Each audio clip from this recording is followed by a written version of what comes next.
Hello everyone.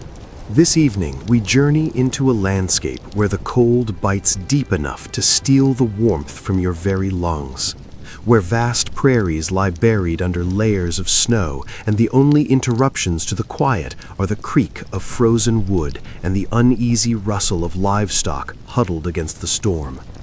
We're stepping back into the American frontier, not the glamorized shootouts of old Western tales, but the raw edge of a harsh winter, when staying alive meant battling the elements far more than any outlaw. Temperatures could plunge so fiercely that frost would form on your face in moments, your footsteps echoing sharply on iron-hard earth amid an otherwise deafening hush. Out here on the open plains, an unprepared traveler might not last a single night. But we'll take this slowly. Before we settle in, if you're finding value in these stories, feel free to hit that like button and subscribe, only if it truly resonates with you. And drop a comment below. Where are you tuning in from tonight? And what's the local time on your end? All right, lower the volume around you, perhaps turn down the lights. You're pushing forward through the deepening night, flakes whipping against your skin like tiny needles. The gusts find every weak spot in your clothing, slipping under collars and cuffs with relentless persistence. Picture trying to rest in this unforgiving environment. No modern furnaces, no sealed panes of glass, no steady warmth from electric heaters, just the vast wilderness pressing in, and whatever makeshift barriers you could manage to hold back the freeze. Early homesteaders heading west often carried grand visions of new beginnings, yet their wagons held scant protection against the biting chill. They soon discovered that even a simple down-filled mattress offered little defense against winds that pierced through roughly hewn timber as if it were paper thin. You approach a modest pioneer dwelling, its walls hastily assembled from freshly cut logs, still releasing their resinous scent. Cracks between the planks were hastily filled with clay or dried grass, but as the deep cold set in, those seals would contract and split open anew. The household inside acknowledges your arrival with a quiet gesture. They've already spread out their prized heavy bison hides across the beds, piling on additional covers pieced together from salvaged fabrics of old garments. It's a well-documented reality that throughout much of the 1800s, winter-tanned bison robes, harvested when the animals' coats were thickest, became a cornerstone of commerce across the Great Plains, prized for their unmatched insulation and even serving as temporary barriers over doorways to block drafts. Lacking such a robe left a family dangerously exposed to the plunging nighttime lows. The interior carries a blend of aromas, lingering wood smoke, moist fabrics, and the faint tang of rendered fats applied to preserve boots and gear. Flames crackle in the stone fireplace, casting a circle of relative comfort, yet venture just a few steps away, and icy rime begins to creep along the inner surfaces of the walls.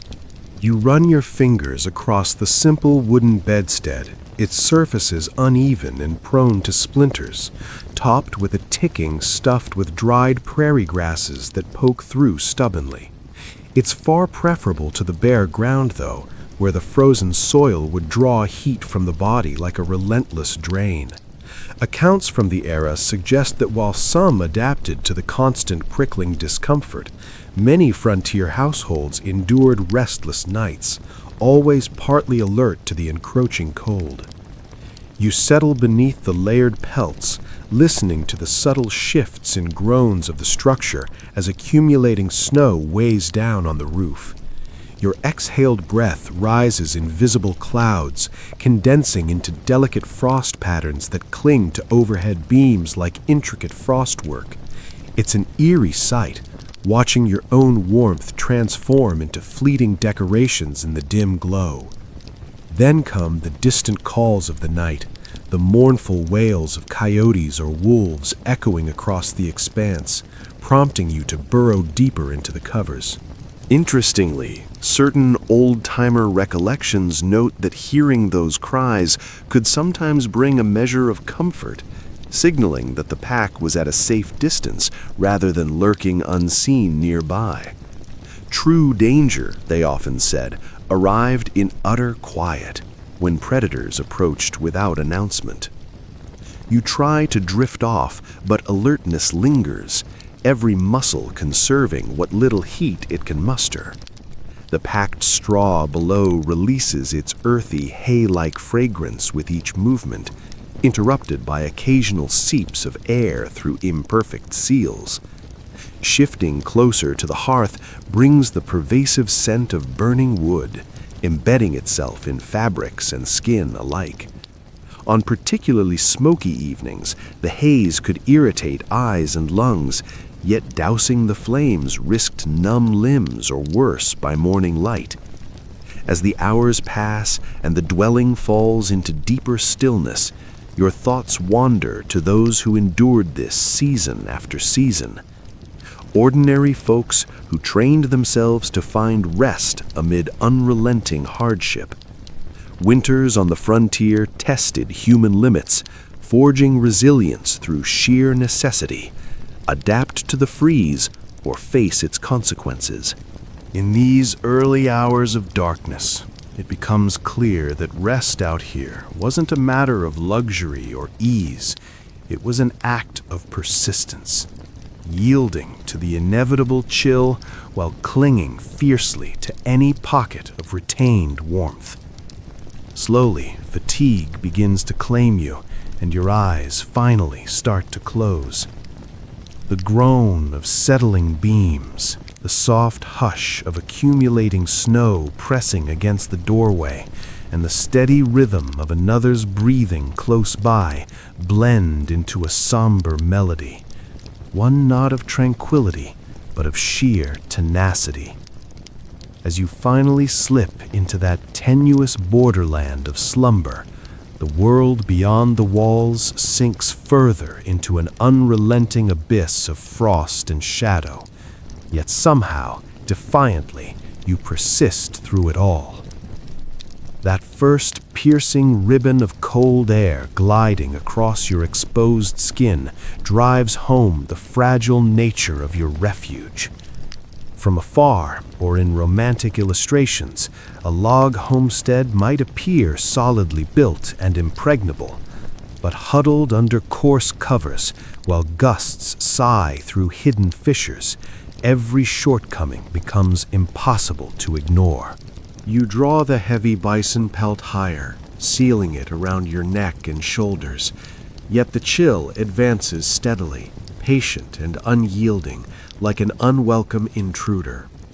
Rest evades you when gooseflesh rises, and the tip of your nose loses feeling, prompting quiet astonishment at how generations managed to outlast entire seasons in such conditions. It's a solidly recorded aspect of frontier life that many early dwellings were erected with remarkable speed, often in just a handful of days. Freshly felled trunks were roughly shaped, interlocked at the corners, and raised into place, frequently leaving noticeable openings that admitted slivers of daylight and, inevitably, streams of frigid air. Residents improvised with whatever materials lay at hand: clumps of dried moss, daubs of clay mixed with grass, strips of old cloth, or even pages from discarded newspapers. Despite these efforts, when the deepest freezes of January arrived, the wind invariably discovered fresh roots inside. In those long hours of wakefulness, you might find yourself tracking each new blast the way others tally leaping sheep, each one grazing your skin with an icy caress before retreating. Your gaze drifts to the far corner, where a young one slumbers beneath a coverlet meticulously assembled from remnants of faded garments, sleeves and bodices repurposed into whimsical patterns of color and shape. Though lightweight, that quilt serves as a vital shield against creeping drafts. The adults, positioned closer to the glowing embers, quietly endure the cooler zones along the perimeter, sacrificing their own comfort for the sake of the household. An intriguing practice passed down in pioneer journals involved stretching sheets of cloth or heavy paper coated with linseed oil across window openings. Far from true glass panes, this translucent barrier allowed muted daylight to filter through while muffling some of the howling gusts. Picture rising at first light to a soft amber glow shimmering across the oiled surface, the material fluttering and rattling softly like a living thing whenever the breeze strengthened. Scholars continued to discuss whether most homesteaders viewed their log cabins as enduring residences or merely temporary waypoints. Some evidence suggests families regarded them as stopgaps until prosperity allowed for framed houses with proper windows and plaster. Yet diaries and land records reveal that countless individuals spent decades, sometimes their entire lives, within those same rudimentary walls. Priorities firmly fixed on farming, raising livestock, and simply staying alive rather than on architectural upgrades. You readjust beneath the weight of the hides, attempting to seal every gap, and your attention catches the low, mournful keen of air threading through the overhead joists. The note varies in pitch and direction, now fading, now returning from an unexpected quarter, as though the cabin itself has become a vast wind instrument played by the storm. It raises the question, did children raised amid such sounds grow to find them soothing, much like modern listeners drift off to the steady whir of air conditioning or the gentle tattoo of rain on a roof? A faint, sweet scent of conifer sap lingers in the air, released from logs that were harvested only months earlier. Even after seasoning, tiny amber droplets occasionally bead along the grain, tacky to the touch in the darkness. In the dying glow of the fire, those beads catch the light like scattered jewels, a quiet testament to the towering pines and cottonwoods that were felled and dragged here to form this precarious sanctuary. Running your hand along the nearest wall, you feel remnants of bark still clinging in rough patches, and the thought arises, this isn't a refined dwelling born of careful craftsmanship, but a fragment of the wilderness itself, reshaped and persuaded to stand against its own kind. Another small movement seeks a more level spot, but the slightly sloped earthen floor nudges you inexorably toward the fireplace. Numerous accounts confirm that many early cabins retained packed dirt bases, occasionally refreshed with a layer of clean straw or rushes for minimal cushioning and cleanliness. In the heart of winter, however, frost would form beneath that covering, rising like a slow exhalation from the frozen ground and chilling everything it touched. The sensation must have been uncanny, a tempting repose while the very earth beneath seemed intent on siphoning away every trace of warmth. Once more, a cool tendril lifts the edge of your covering, drawing a quiet exhale that mingles resignation with wry acceptance. Out here, the boundary between outdoors and in is perpetually negotiable. The cold is less an enemy to be banished than a constant housemate demanding accommodation. In that liminal haze between awareness and dreams, a subtle shift occurs. True rest in this place isn't defined by unbroken silence or perfect insulation. It's cultivated through gradual surrender, allowing the wind's murmur to weave into your thoughts, embracing the drafts as inevitable, and placing fragile faith in these rough-hewn timbers to endure at least until the pale promise of dawn. As the darkness thickens outside, you adjust the heavy layers once more, coming to terms with the fact that retaining heat in this unforgiving place is never guaranteed. It's earned through careful accumulation of every available pelt, every pieced-together remnant, and every clever adaptation the plains demanded. Your fingertips graze the dense, coarse fur of a thick bison pelt draped across the bed, its substantial mass anchoring you against the encroaching frieze like a steadfast guardian. Historical records from the 1800s confirm that winter-tanned bison robes, prized for their dense, insulating fur harvested at the peak of the animal's coat thickness, served not only as vital trade commodities across the Great Plains, but also as indispensable nightly barriers against the cold, far superior to thinner summer hides, and often acquired through commerce with indigenous traders who expertly processed them.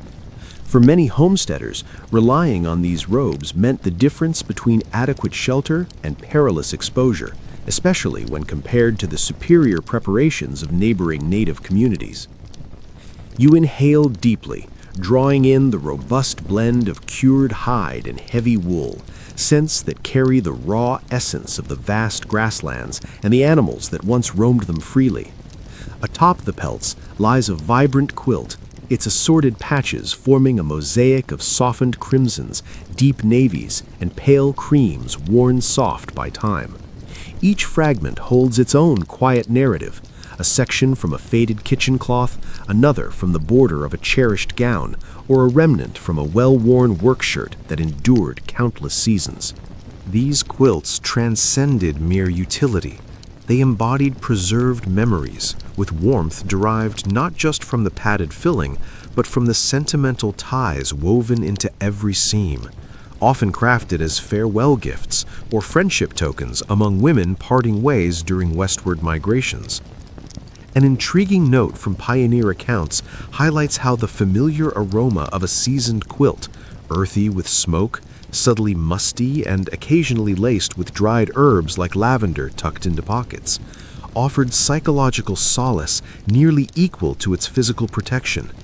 Many such covers were handed down through families, accumulating patches, marks, and mends with each passing year, layering history upon history.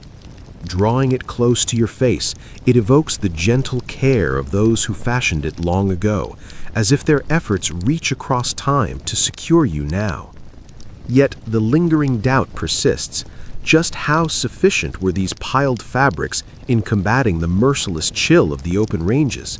Scholars and period diaries offer varied perspectives, with some emphasizing the limitations of textiles alone during extreme drops in temperature, while others point to the crucial role of shared sleeping arrangements, entire households huddling under the same coverings to generate a collective pocket of warmth essential for enduring the longest nights. Solitary rest might leave one trembling. Together, the pooled body heat forged a vital haven against the frost. The gusts moan along the cabin's edges, yet within this nest of robes and quilts, a tentative sanctuary takes shape. The hearth's fading light dances across the stitched patterns, transforming even the most worn sections into fleeting glows of richness.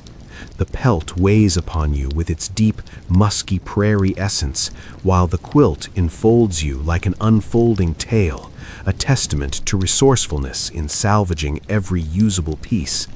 Beyond the walls, fresh powder builds in silent drifts, dampening all external noise. But here, amid the stacked insulation, a hushed calm emerges of its own. You shut your eyes, allowing the dense coverings to draw you down into the yielding base, irritating yet tolerable. And you reflect on the unadorned reality of endurance on the frontier. No fanfare, simply the methodical stacking of fur, fabric, and quiet resolve. With that acceptance, slumber edges nearer, the quilt cradling you in its patchwork hold.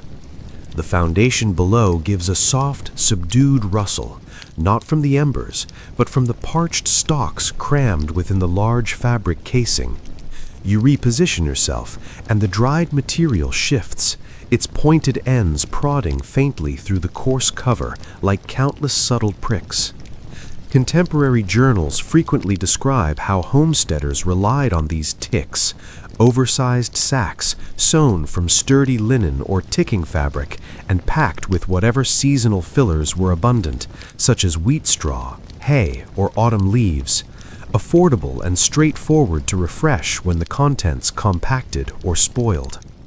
Though far from luxurious, each adjustment unleashed a faint evocative whiff of harvested meadows, a nostalgic reminder of sunnier days amid the stark midwinter. As you ease into place, the filling creaks and settles, underscoring that your resting spot is built from the remnants of the previous year's crops rather than any plush cushion. The lumps push against your sides, prompting a search for a smoother spot. Curiously, many accounts mention mixing in dried corn husks, valued for retaining bounce longer than straight straw, though their rigid tips often left sleepers with minor abrasions by morning. It was an odd trade-off, prickly yet practical. The atmosphere hangs thick with lingering smoke and crisp frost, but beneath it lingers the gentle, hay-scented echo of bountiful times past. Some youngsters, according to recollections, grew so attached to that summery fragrance that they protested when the tick needed renewing, clinging to the faint trace of golden fields in their winter nest. You curve your lips in a subtle grin at the notion, even as another jab encourages yet one more subtle shift.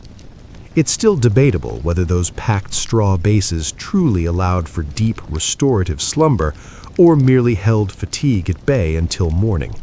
Certain accounts from the era indicate that many homesteaders remained in a light, vigilant doze, muscles tense against the rigid support and the persistent chill that no amount of covering could fully banish.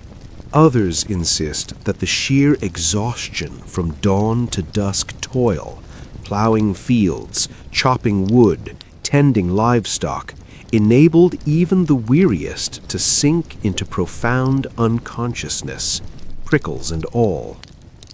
Your palm traces the sturdy stitching along the edge of the large fabric casing, envisioning the diligent work of those who crafted it, doubling seams to prevent the dried fillings from escaping. When lumps formed, or the material compacted, households would haul the entire thing outdoors, pounding out accumulated dust with sturdy branches before replenishing it with newly harvested stalks, a seasonal chore woven into the fabric of daily existence. Bedding in this world demanded ongoing effort. It stood as yet another testament to the unyielding demands of frontier living. You release a slow breath, and the parched contents below shift with a faint crackle, almost echoing in reply. Though the prods irritate and the frost nips persistently, with sufficient pelts piled high and a resolute mindset, you permit yourself to descend into that whispering nest of retained heat, grasping at the elusive promise of genuine repose. At the center of the dwelling, the hearth serves as both lifeline and latent peril, an unpredictable ally that dictates the quality of your night's rest. Your eyes turn to the fireplace, where lively flames twist in shades of amber and sapphire, consuming the substantial chunks of timber arranged with foresight. Embers jump skyward, twisting through rising smoke that clings to the exposed beams before escaping via the roughly constructed flue. The air carries the robust aroma of burning evergreens, mingled with moist bark and subtle scorched notes, permeating every layered cover, every fur, every lock of hair. Period journals reveal that numerous households positioned their sleeping spots as near the flames as safety allowed, occasionally laying out simple pallets right on the broad hearthstones to capture every ounce of radiating heat during the harshest freezes. You extend your palms toward the radiance, savoring the rush of warmth into chilled fingers, yet acutely aware of the inherent risk. Open flames in a timber structure were never entirely tame. A sharp snap from splitting wood could hurl glowing fragments onto nearby rushes or fabrics, and in an instant, tension grips you.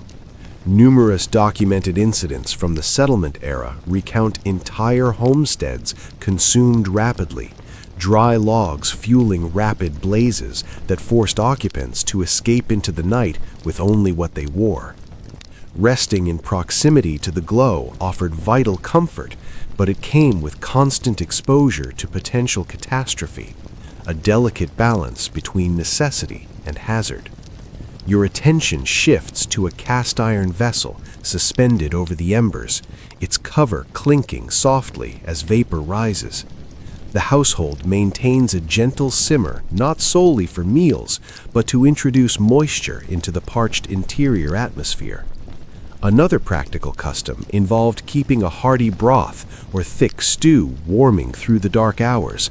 It guarded against the contents turning to ice in severe cold, while providing a quick, revitalizing portion for anyone roused by shivers, allowing them to regain inner warmth before burrowing back under the covers. The flames crackle once more, underscoring their ongoing dominance, akin to an uneasy companion occupying the space.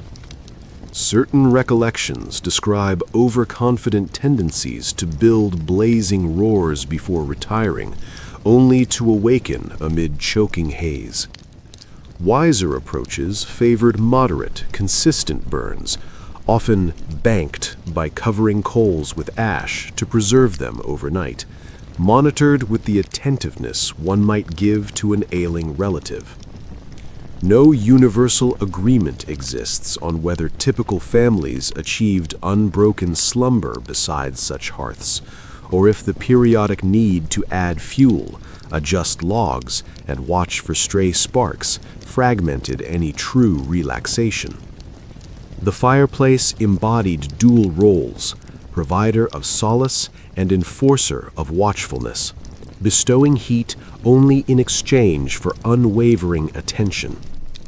The youngest members rest nearest the source, delicate fingers outstretched to the radiance, faces rosy in its gentle light. Their breathing comes steady and untroubled over the popping sounds, small forms nestled snugly like young animals seeking shelter. The grown-ups position themselves as buffers, forming living barriers should any embers stray too far. For them, pure repose remains elusive. Awareness pulses in sync with the dancing light. How much firewood remains stacked? Might a gust reverse the draft and force smoke inward? Could the glow fade entirely before first light? You shut your eyes, attempting to envision a quiet void absent the hearth's rhythm. Would anyone truly risk it? In tighter quarters, the stone platform itself sometimes became the sleeping area.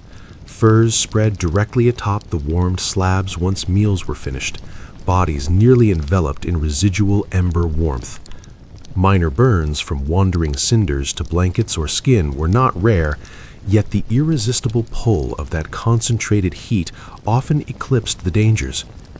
Curiously, certain wry accounts from the plains recall pioneers chuckling that a scattering of scorch marks on your prized quilt merely proved you were mastering the art of winter endurance. You inch nearer to the flames, allowing their radiant kiss to warm your cheeks until a pleasant prickle spreads across your skin. The aroma grows richer, a fusion of ash and faintly charred fabric, not entirely agreeable, yet carrying an undeniable sense of security in its familiarity. Your ears tune to the subdued murmur of the blaze, a steady cycle of drawing in air and releasing it as timbers settle into brilliant coals. It weaves into a mesmerizing cadence, almost soothing in its unbroken pattern. Yet true, unbroken slumber beside such a source remains elusive. The hearth requires ongoing oversight, rousing you with sudden cracks or shifts in the draft that swirl haze through the space. Households commonly rotated duties, with individuals rising periodically to stoke the logs, a shared burden born of necessity. Weariness lingered perpetually, but this vigilant routine was the safeguard against disaster. Should the glow extinguish entirely, the dwelling would swiftly transform into a frigid chamber, visible breaths freezing mid-air, covering stiffening under rime, the packed base hardening like stone. As the hours advance, you turn onto your side, gazing into the embers while elongated shadows play across the uneven surfaces, elongating into ethereal, bony silhouettes that sway with the fire's whims. These flickering forms evoked apprehension in some, while others welcomed them as silent companions, a makeshift spectacle in a world devoid of formal amusements. Young ones occasionally murmured tales of benevolent guardians manifesting in the dark, standing sentinel against the frieze. Whether stirring unease or solace, the dancing light influenced not only physical ease, but the wanderings of imagination during those long vigils. The pervasive scent of burning wood embeds itself in your strands, teasing your senses with each subtle movement. Numerous recollections describe mornings beginning with soot-streaked features, persistent coughs, and irritated vision, accepted trade-offs for sustained heat over relentless seasons. You clear your throat quietly, pondering the gradual toll such exposure might have exacted on health across decades of harsh winters. Approaching the deepest hours, the blaze subsides into a mound of pulsating red coals, their subdued radiance throbbing gently like a living pulse in the gloom. You extend your palms once again, capturing the waning comfort. A rustle signals movement. A figure rises to place another chunk of wood, igniting fresh bursts of sparks, and the familiar cycle resumes. You hover in that threshold realm, neither fully awake nor asleep, bound to the hearth's dual nature, ever needy, ever vital. The flames offer no softness, no complete reliability. Yet in this unforgiving season on the vast frontier, they stand as the most steadfast presence available. You draw in a full breath, permitting the residual heat to seep deep into your frame, and embrace the unspoken understanding every settler held with their fire. Rely on it sufficiently to yield to fatigue, respect its power enough to rouse when needed, and pray the final glow persists until daylight. You adjust faintly within the rustling base, the dense pelt sliding from your arm, and immediately a keen edge of chill invades like a swift blade. Hastily securing it again, your eyes scan the dim interior. Every available space holds curled forms, bundled tightly, drawn together. Solitude in rest is a rarity here, for heat is a communal resource. Period observers frequently noted that independent slumber was avoided unless unavoidable. The rationale was straightforward. Pooled human warmth beneath shared robes and covers proved critical when exterior thermometers plummeted to dangerous lows. It's easy to envision the scene. Youngsters intertwined like a litter of young animals, adults nestled alongside, perhaps including a seasonal worker or weary traveler accommodated in whatever nook remained. Concepts of personal space held little sway on the plains. Sleeping platforms spanned widths, or mats covered floors, unified by the imperative to retain vitality. In this proximity, the air you draw carries traces from all, the room heavy with condensed moisture, collective breaths forming fleeting clouds that frost upon release. One vivid memoir from a homesteader described welcoming overnight visitors directly into occupied beds without formality, joining groups already numbering several. Unimaginable by later standards, yet to them, isolation felt far stranger. Travelers on overland routes or at roadside stops routinely paired on slim benches, dismissing discomfort since numbed extremities posed a graver threat than propriety. Scholars remain split on the effects of such enforced nearness. Some evidence points to deepened familial ties, forging unbreakable cohesion through shared vulnerability. Others highlight potential for tension, restless movements, persistent ailments, frayed tempers in confined quarters. Undoubtedly, experiences varied widely by household and circumstance. You extend a limb, grazing the reassuring warmth of a neighboring form. The contact startles briefly, the palpable heat, the subtle rise and fall of respiration, but soon settles into a grounding calm. The presence blocks the freeze from one flank, as though collectively you forged a defiant enclave against the onslaught. These communal nights follow their own cadence. A youngster shifts restlessly, dislodging covers, prompting an instinctive readjustment. Deep snores rumble until quelled by a gentle nudge. An infant stirs and is soothed back to quiet. All unfolds under the heavy canopy of pelts and stitched fabrics, a symphony of minor disturbances harmonizing with the hearth's pops. Intriguingly, certain households arrange themselves radially, like wagon spokes, heads clustered near the center of heat, limbs extending outward for equitable distribution. Alternatives favored linear formations, positioning the hardiest at the perimeters to buffer those more vulnerable within. The little ones invariably claimed the prime spots, sandwiched securely or draped with additional layers.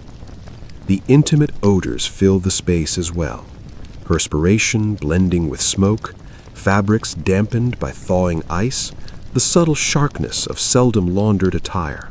In milder seasons, such density might overwhelm. Here, it fades into irrelevance beside the priority of endurance. You inhale without reservation, each note underscoring your shared defiance in this frozen expanse. Researchers often explore how these customs subtly molded broader social attitudes, purely practical adaptation to climate, or something that nurtured lasting notions of interdependence and reliance. Entrusting one's unguarded state to others night after night carried profound implications. Though the habit waned with sturdier homes and reliable stoves, remnants persist in passed-down tales portraying those winters not solely as trials of isolation, but as eras when physical unity formed the ultimate bulwark. Picture surrendering to drowsiness amid such encirclement, your spine against one, your legs brushing another, boundaries blurring until warmth circulates unbound. The piled coverings grow ponderous, and the perpetual guard against chill eases, permitting a group release into repose. Yet not every account glows with affection. Some chroniclers confessed aggravation from abrasive fillings, inadvertent prods, interrupted quiet by murmurs or fits. Disputes arose over territory or disturbances, but as one pragmatic voice recorded, better irritated yet thawed than chilled in solitude. As the darkness stretches further, initial discomfort transforms into subtle reassurance. The even respirations surrounding you affirm companionship against the elements, a vital thread in the nocturnal melody. Rest ceases to be solitary. It emerges as a cooperative pursuit, pieced together with the same care as the varied quilt overhead. Thus, you relax into the collective heat, overlooking stray jostles, embracing the intimacy as integral to perseverance. Beyond the timbers, gusts batter relentlessly, but within this woven human barrier, kinship itself radiates like an inner flame, repelling the night until dawn's arrival. A brief awakening startles you, a delicate sparkle overhead. Initially mistaking it for particles in the dim glow, recognition dawns, intricate frost lace adorning the beams, formed from the cabin's combined exhalations rising, cooling, and adhering overnight. Journals of the time commonly describe mornings revealing overhead surfaces embellished with crystalline designs, as if the structure cultivated its own seasonal ornamentation. Beautiful in appearance, it starkly illustrates the profound cold that reigned through the hours of darkness. You release a measured breath, observing as it rises in a visible swirl through the subdued glow, then transforms into tiny, shimmering particles as the extreme cold claims it. The sight holds a peculiar fascination, almost hypnotic. Consider attempting to surrender to slumber while fully aware that even the vital heat from your own body proves no match for the season's iron grasp. The very atmosphere serves as a constant cue. This humble shelter offers no impregnable defense, only a temporary respite amid the vast freeze beyond and the persistent nip within. There's an eerie quality to ice crystallizing inside one's home. One memorable account from a seasoned fur trader recounts awakening to find his heavy coverlet adhered firmly to the nearby wall, bonded by the frozen moisture from his nocturnal exhalations. Others wryly claimed that in tightly packed dwellings, the sheer volume of breaths could produce a light indoor flurry on the bitterest evenings. And indeed, during extreme lows, accumulated vapor occasionally descended as a gentle, powdery dusting, as if the interior harbored its own miniature blizzard. Experts continue to debate the potential hazards of such overhead rime.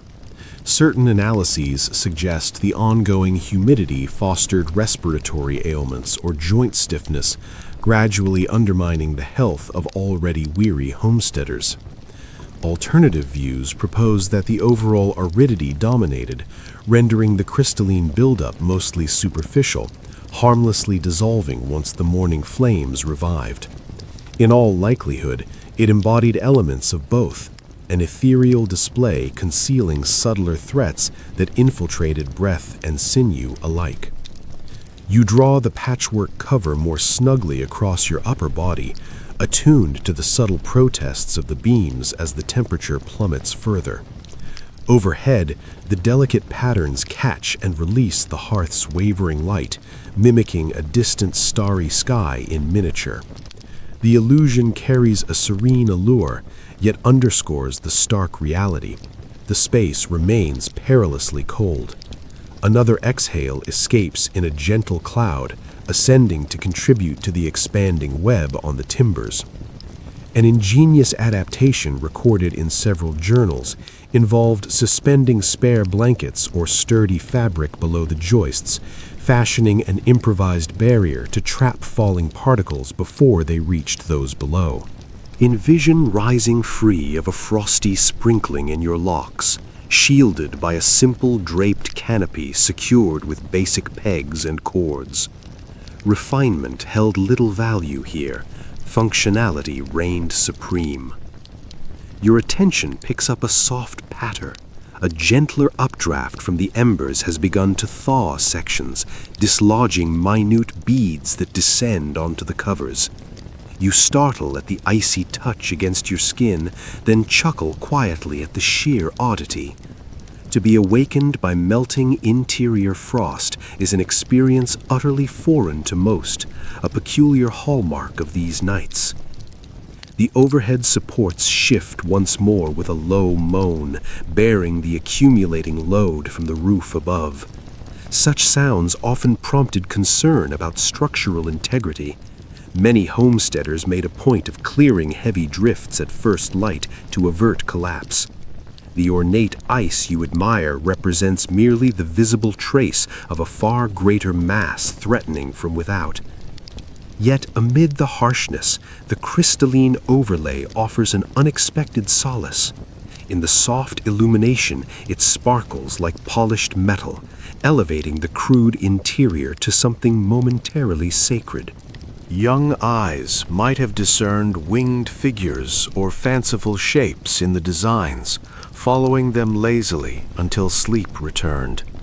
Perhaps this capacity to discern grace amid adversity sustained the spirit through endless trials, transforming exhaled warmth into fleeting artistry.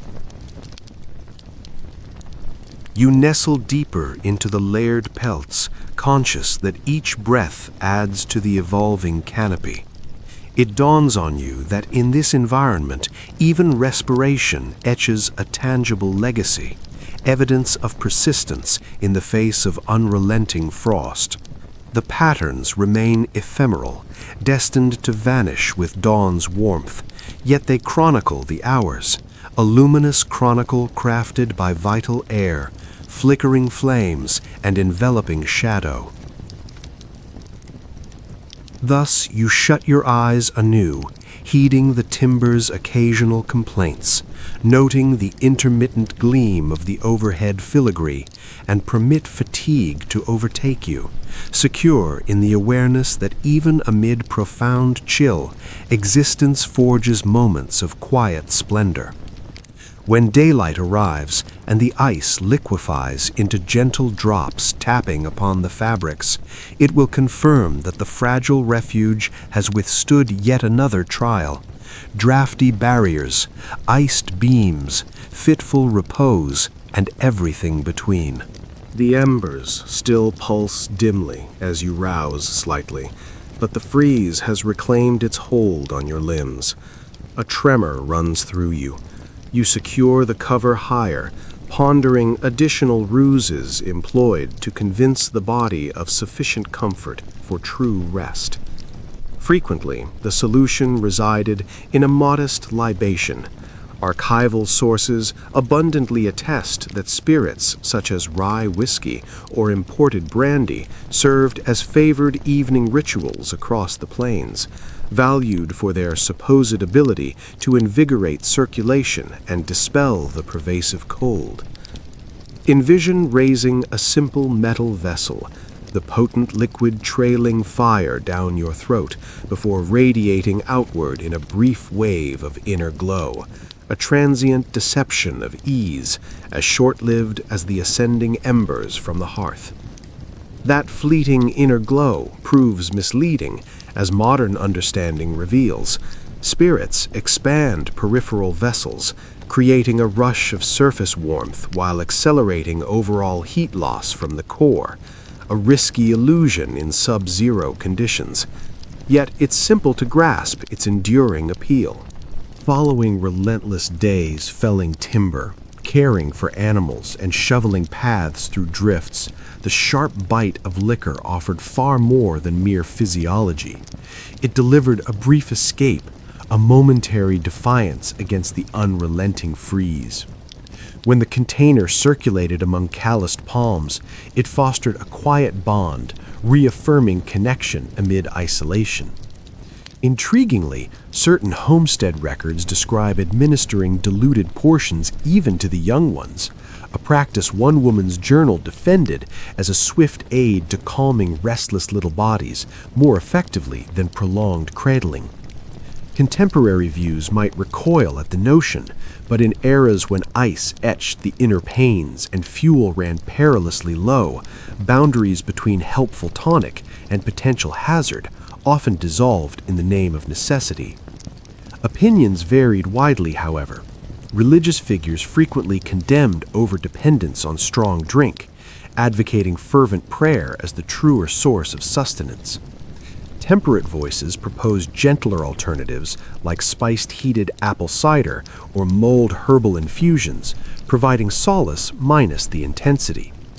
In communal lodgings, robust black coffee often took precedence, a stark, invigorating potion believed to fortify against the damp cold, even if it prolonged wakefulness. Scholars today find no uniform agreement on the prevalence of such evening routines across homesteads, yet evidence suggests they profoundly influenced patterns of repose in countless remote dwellings and trading posts. You envision cradling a heated vessel, perhaps not raw spirits, but creamy milk or savory stock warmed amid the coals. Rising vapor softens the harsh, smoke-laden atmosphere, easing a throat irritated by constant haze. The deliberate sips, warmth lingering on the tongue and lips, serve as a gentle bridge toward drowsiness. This modest pre-rest custom, regardless of contents, ranked alongside heavy pelts and stitched covers in the evening arsenal against the long darkness. Fascinating asides in old writings highlight inventive additions. Summer-foraged botanicals such as peppermint, wild sage, or pine tips infused into soothing brews to ease tension and aid settling. One account enthusiastically endorsed stirring rendered bear fat into scalded milk, insisting it created a lasting internal barrier against the chill.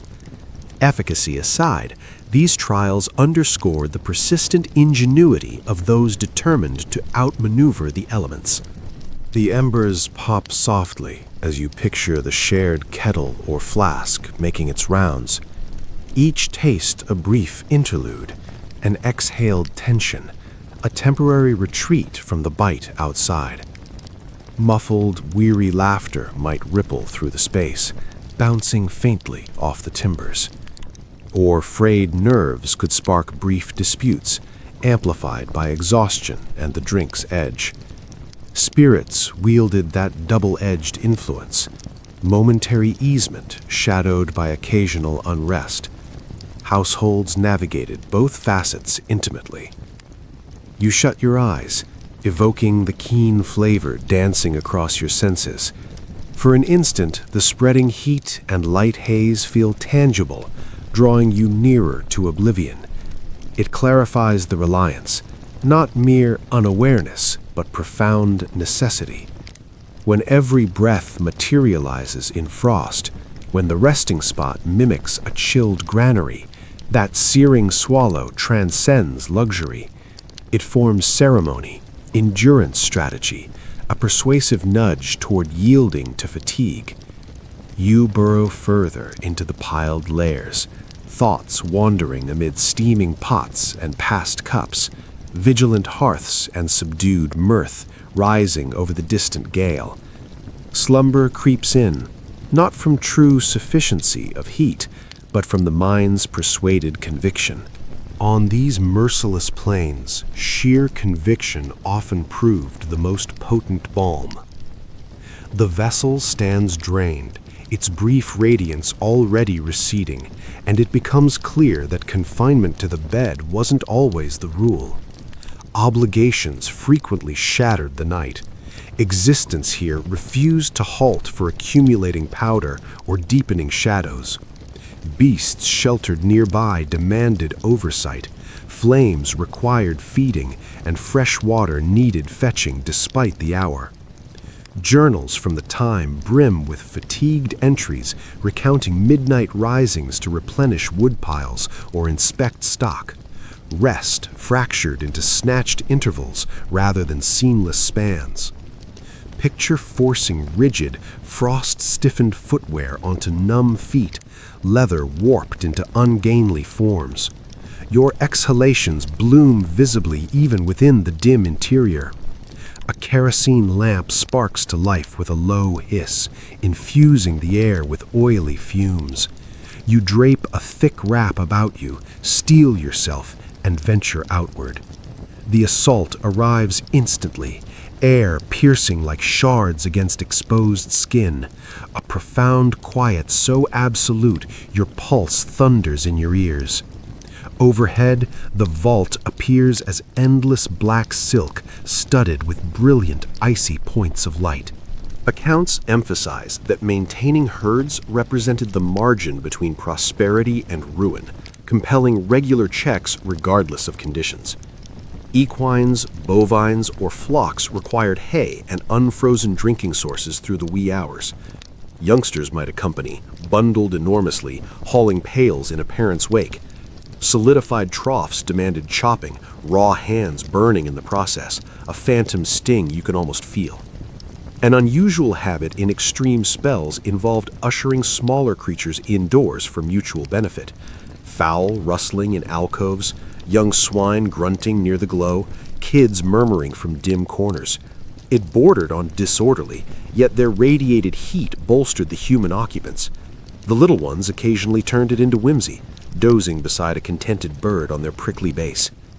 Researchers ponder the impact of such disruptions, with some proposing a biphasic pattern, initial and subsequent rests separated by activity, while others contend the rigors allowed no such regularity, surrender dictated purely by depletion. Undeniably, prolonged stillness was rare. Someone invariably stirred for a task.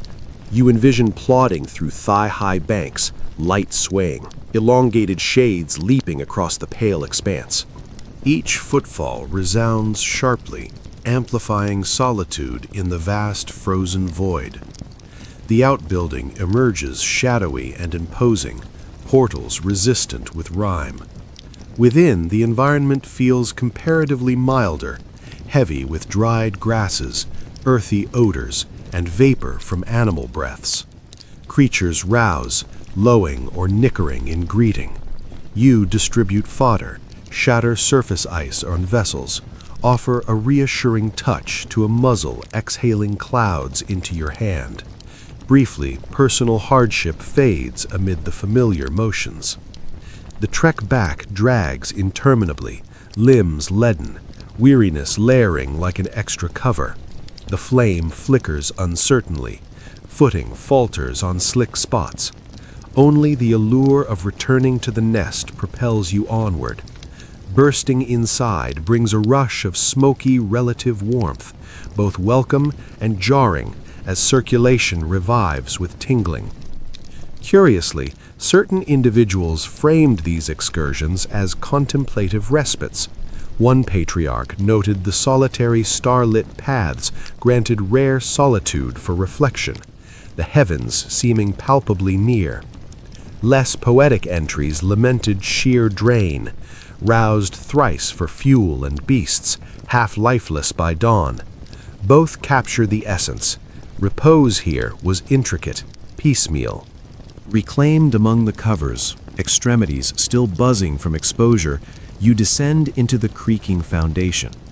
Retained heat from companions welcomes you.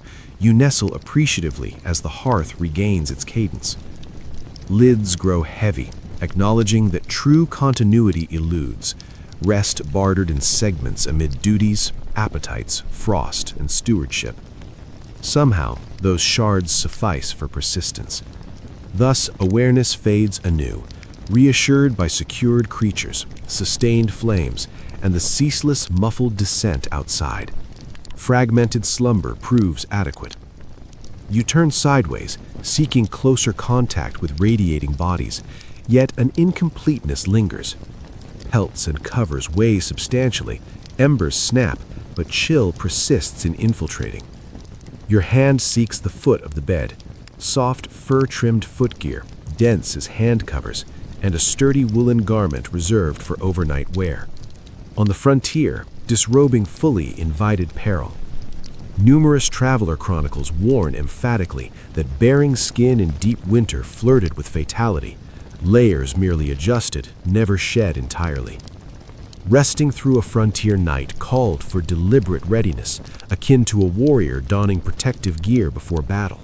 Your fingertips glide over the plush lining of the foot coverings, yielding yet carrying the persistent trace of hearth smoke. It's evident from numerous accounts that many homesteaders drew extensively from the expertise of indigenous peoples regarding nocturnal attire.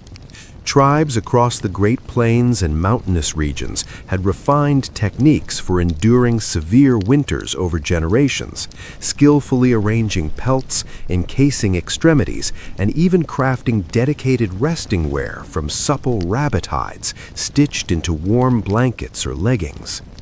Arrivals from Europe, accustomed to lightweight linen sleep shirts, swiftly learned such garments offered scant defense against plunging temperatures. Period journals and trader logs document how pioneers increasingly adopted elements of native winter garb, supple buckskin pants, deerskin hand warmers, and multi-layered footwear with fur insulation, incorporating these into their own evening routines for greater protection. One vivid recollection from a mountain man detailed packing dried prairie grass into his footwear prior to settling down, asserting it provided superior trapping of heat compared to knitted stockings. Youngsters frequently kept their boots or moccasins on as well, nestling their feet deep into the packed base without protest. To contemporary sensibilities, it might seem restrictive, yet for them, the assurance of retained warmth far surpassed any minor irritation from vegetation or rigid hide. Researchers continue to explore the extent of this cultural exchange in daily habits. Some analyses indicate broad and essential borrowing, crediting it with improving survival rates during brutal seasons. Others propose that cultural biases or reluctance limited fuller adoption, even when it could have significantly eased the trials of darkness. What remains undisputed is that those who embraced these adaptations stood a stronger chance of rising with circulation intact in digits often vulnerable to the freeze. You draw an additional wrap across your torso, perhaps a knitted throw or an outer garment retained rather than stored. It bears the marks of daily toil and burning wood, coarse against the skin, yet effective at sealing in vitality. The stitched cover weighs down further, transforming you into a haphazard assembly of varied textiles and hides, bound together.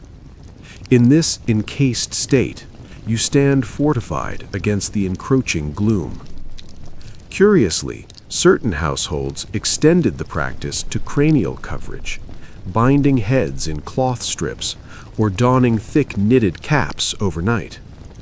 It's established that significant heat escapes via the head, and pioneers often quipped that sound repose demanded headgear alongside any headrest. The youngest appeared as compact swaddled parcels, faces barely emerging from successive wrappings that restricted movement, yet they achieved slumber, and that sufficed. The interior noises soften under the muffling fabrics, embers popping like remote echoes, gusts murmuring against the timbers, overlaid by the collective cadence of inhalations, your own mingling with those around. You adjust minutely, your insulated feet grazing another's, and a faint curve touches your lips in the shadows. Comfort here eschews refinement. It thrives on resourceful assembly from available resources. Scholars ponder whether these encased evenings registered as enduring trial or normalized existence. Did occupants resent each added stratum, each bristle of pelt, each shift of unyielding material? Or did acceptance render them commonplace, no more remarkable than fetching water or splitting logs? Likely, familiarity eventually normalized the encumbrance, integrating it seamlessly with the pervasive chill. You shut your eyes, fine-tuning the plush at your soles, envisioning the profound easement of donning such protective garb after hours amid drifts, the imperfect yet vital sanctuary it afforded. The untamed West exacted resilience, yet it equally rewarded yielding textures, the envelopment of pelts, the hold of woven fibers, the protective shroud of robes permitting exhausted forms to release into repose. Thus encased, shielded in footgear and wraps, you permit drowsiness to reclaim you. The freeze bears down on the exterior, but your form has become a self-contained bastion, fortified with lessons from predecessors. Amid the prickly foundation, haze-infused covers, and gentle pelts, a tenuous ease emerges, sufficient to invite slumber in you. A subtle rousing pulls you back, not from chill this time, but from an emerging note, initially subtle, easily mistaken for ember snaps or beam shifts. Then it swells, a prolonged, plaintive wail threading through the darkness. Tension grips your core on instinct. Beyond the slender wooden barriers, the vast wild pulses with activity. Packs of gray wolves prowl the open ranges and rugged slopes, their calls traveling immense distances over the hardened landscape. Overland accounts from the era frequently portrayed the wolf's cry as the quintessential nocturnal utterance of the plains, a stark cue that, regardless of a homestead's remoteness, companionship of sorts lingered nearby. The tone pierces sharply, haunting yet captivating in its melody. It ascends and descends, occasionally met by distant responses, until the entire expanse resonates in layered harmony. You envision the group gliding over accumulated banks, pads muted against the powder, exhalations rising in pale clouds, gazes reflecting dimly under the lunar glow. Hearing their calls from within the dwelling underscores the vulnerability of your refuge. The separation amounts to little more than stacked timbers, packed fillers, and quiet hope. An endearing recollection from a young homesteader insisted the wails actually lulled him toward better rest, reasoning that vocalizing signaled distance. Proximity brought eerie quiet instead. Counterintuitive, yet it aligns with the realities of predator behavior. Stealth over announcement when nearing potential threats. Researchers differ on the frequency of actual risks to households. Certain diaries recount ravaged herds and sleepless vigils armed beside outbuildings, while others posit that packs largely targeted wild game like elk or remnant bison, venturing near human settlements only in dire scarcity. Consensus holds, though, on the mental burden. Even absent direct encounters, their nocturnal chorus infiltrated the margins of awareness, coloring dreams with unease. You readjust under the heavy cover, senses attuned involuntarily. A fresh cry emerges nearer, punctuated by sharp yips, prompting subtle movement from another occupant, a murmured reassurance, covers drawn tighter. Apprehension circulates quietly, mutual yet unvoiced, much like the creeping frost. It's easy to picture the youngest pressing close to guardians, murmuring invocations or pleading for tales to overshadow the din. Yet not every interaction bred alarm. Seasoned outdoorsmen sometimes portrayed the chorus as welcome accompaniment in the vast solitude. One journal entry likened it to shared endurance, evidence that other creatures persisted through the same unforgiving season, lessening the sense of isolation. The hours extend, the vocal waves ebbing and surging like distant surf. You shut your eyes, attempting to weave the tones into fading cognition, yet they recur, each one reaffirming the untamed world encroaching on your tenuous enclosure.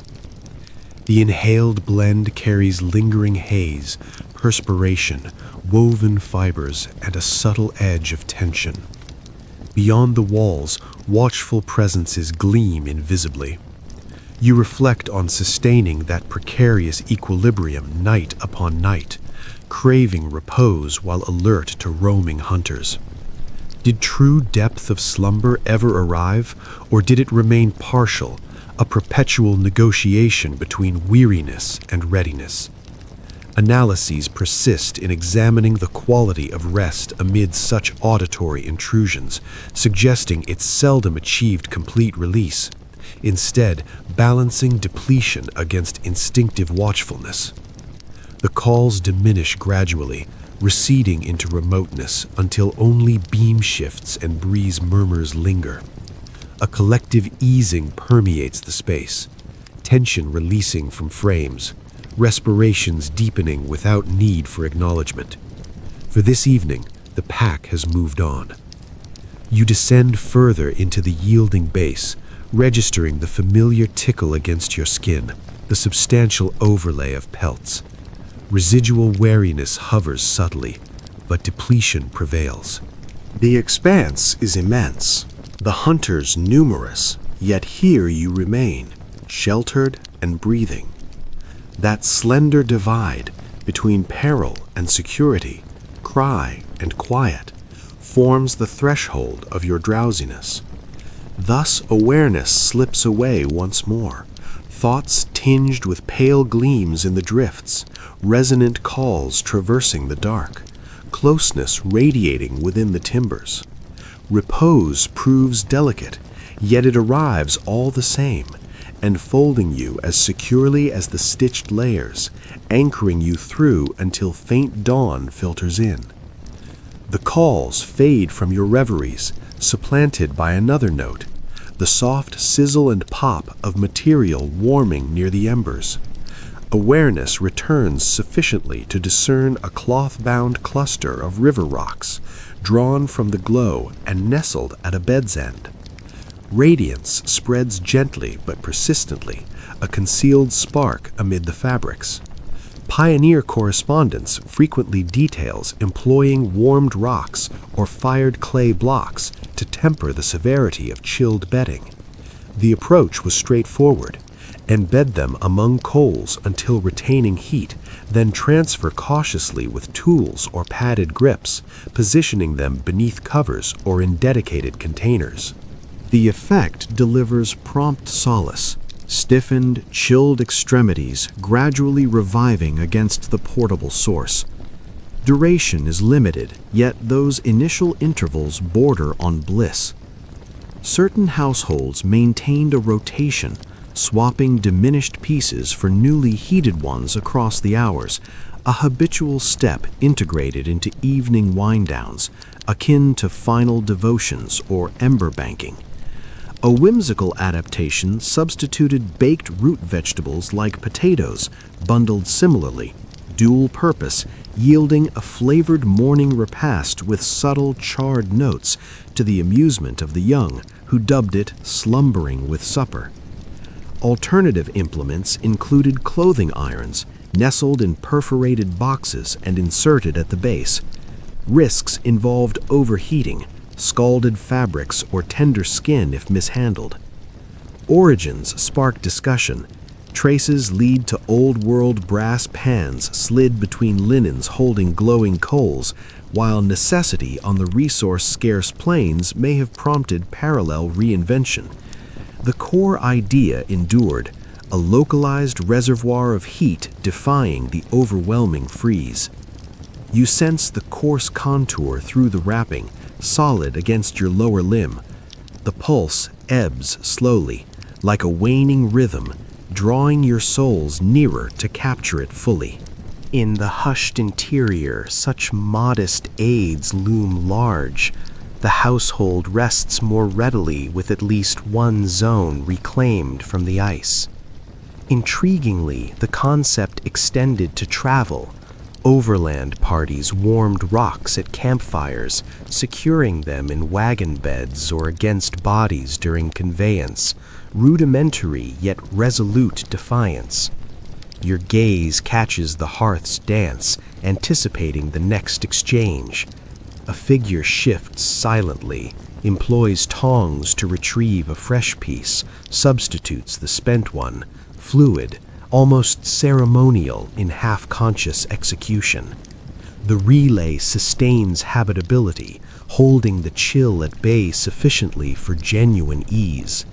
The aroma of warmed textile blends with persistent haze, edged with faint scorch, yet reassuring.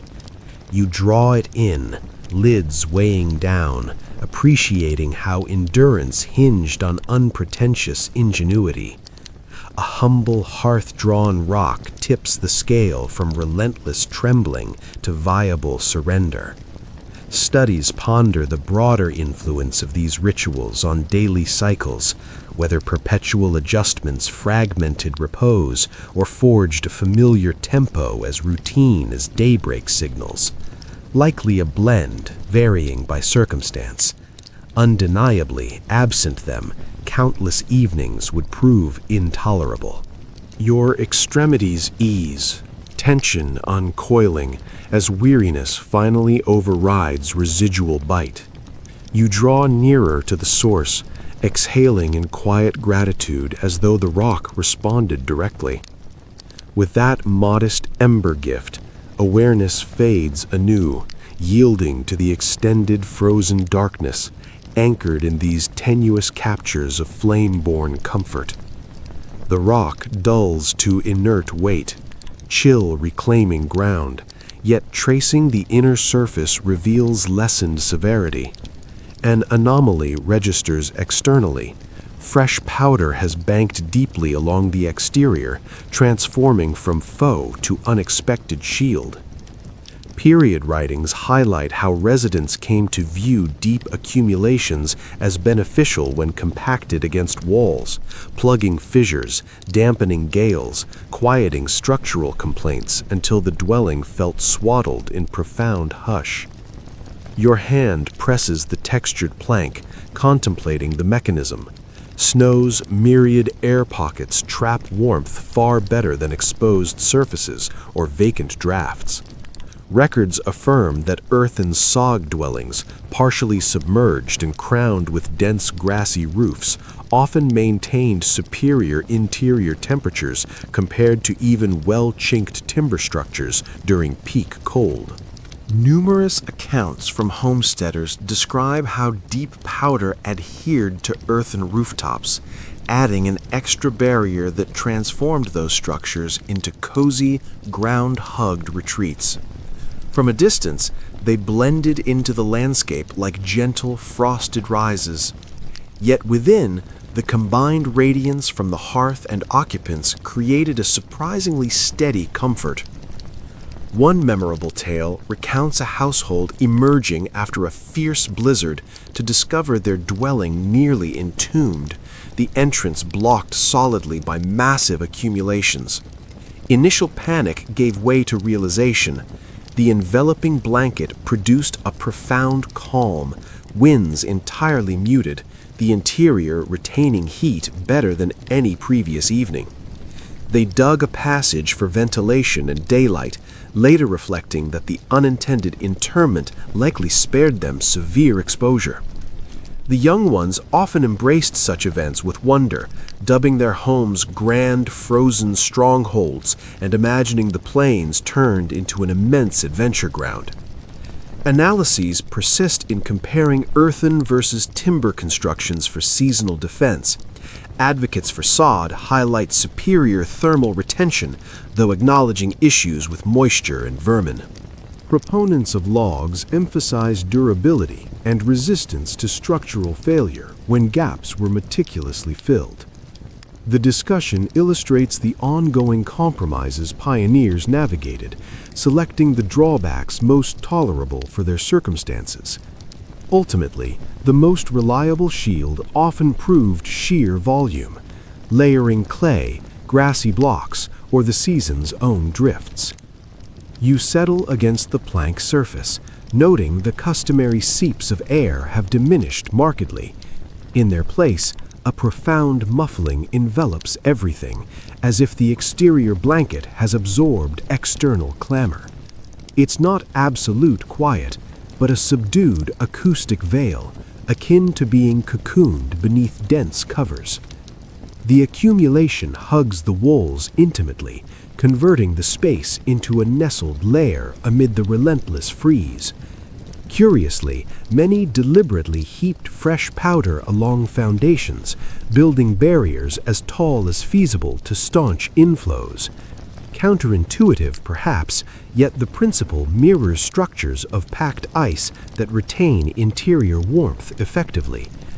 Livestock shelters received similar treatment, safeguarding beasts with enclosures of crystallized atmosphere. Endurance demanded recognizing that not all frigid elements were adversaries. The interior fragrance evolves too.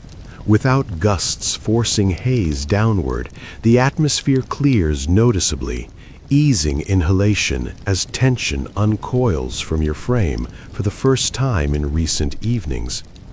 The timbers shift occasionally, but with reduced strain, as though bolstered by the added exterior support. Overhead, crystalline patterns catch faint gleams, evoking concealed stellar clusters. Researchers often reflect on how such snowbound dwellings and turf-built homes dissolved boundaries between human habitation and the environment. Did occupants remain distinctly apart from the wild, or were they merely adapting its own defenses, soil, vegetation, frozen precipitation, to fashion temporary sanctuaries? The pondering endures as you shut your eyes, envisioning the structure concealed under vast white swells, unseen by prowlers or tempests alike. A hidden reservoir of vitality amid the immense iced expanse. Your form descends further into the packed base, pelts settling heavily, the surroundings milder now with frozen ramparts encircling. It resembles repose within a protective casing, a serene haven shaped not by preference, but imperative. The frontier's harsh season exacts its price, yet even here the landscape extends unexpected reprieves. As drowsiness returns, it clarifies that persistence isn't solely confrontation with nature. Occasionally, it's yielding to its embrace. A dull throb in your limbs rouses you, persistent and profound, rendering each shift laborious. Beyond mere weariness, it's the cumulative impact of prolonged exposure.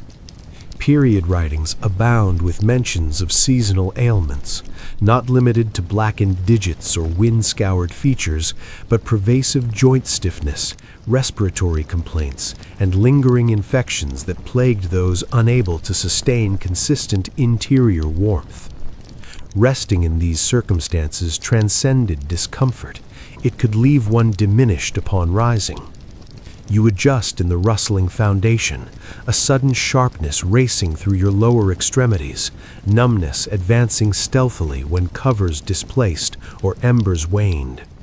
Recollections include strands of hair adhered to surfaces by crystallized moisture, or tender skin on young feet marred after proximity to unsealed openings. Such incidents formed part of the ordinary risks. An intriguing preventive involved coating exposed areas with rendered animal fats or goose lard before retiring, theorized to form a protective seal against the bite and potential tissue damage. The young endured the slick, pungent application under layers, guardians hoping it sufficed. Though unconventional now, parallels exist in far northern traditions, highlighting convergent solutions born of similar trials. Discussions linger on whether disrupted repose exacerbated vulnerabilities, or if ailments primarily undermined rest. Did exposure breed fragmented nights, impairing recovery? Or did cumulative fatigue invite infections? The interplay remains debated, yet the outcome is evident. The coldest months eroded resilience in even the most robust, with some carrying lingering effects long after. You picture yourself amid rime-laden covers, respiration labored, each rasp disrupting hard-won comfort. Nocturnal fits echoed frequently, spanning ages and strengths, amplified in hazy confines. Entries depict whole groups roused to minister to the afflicted as flames flickered low, hours stretching interminably. Yet remedies often merged practical care with folk beliefs, raw bulbs tucked into footwear to extract malaise, pungent cloves positioned nearby for purported safeguarding. Heated rocks served beyond extremities, applied to torsos for bronchial relief, or abdomens for internal distress. Efficacy varied, but the reassurance they provided held undeniable value. You extend stiffened limbs under the pelts, discomfort persisting yet subdued in the calm. Remarkably, adaptation emerges. Intermittent slumber arrives regardless, cognition learning to incorporate hardship into reverie. One traveling physician observed patients dozing amid suffering akin to enduring gales, ever present yet bearable. Perhaps a protective dulling, corporeal and psychological, enabled continuation. The glow dims further, chill reclaiming space.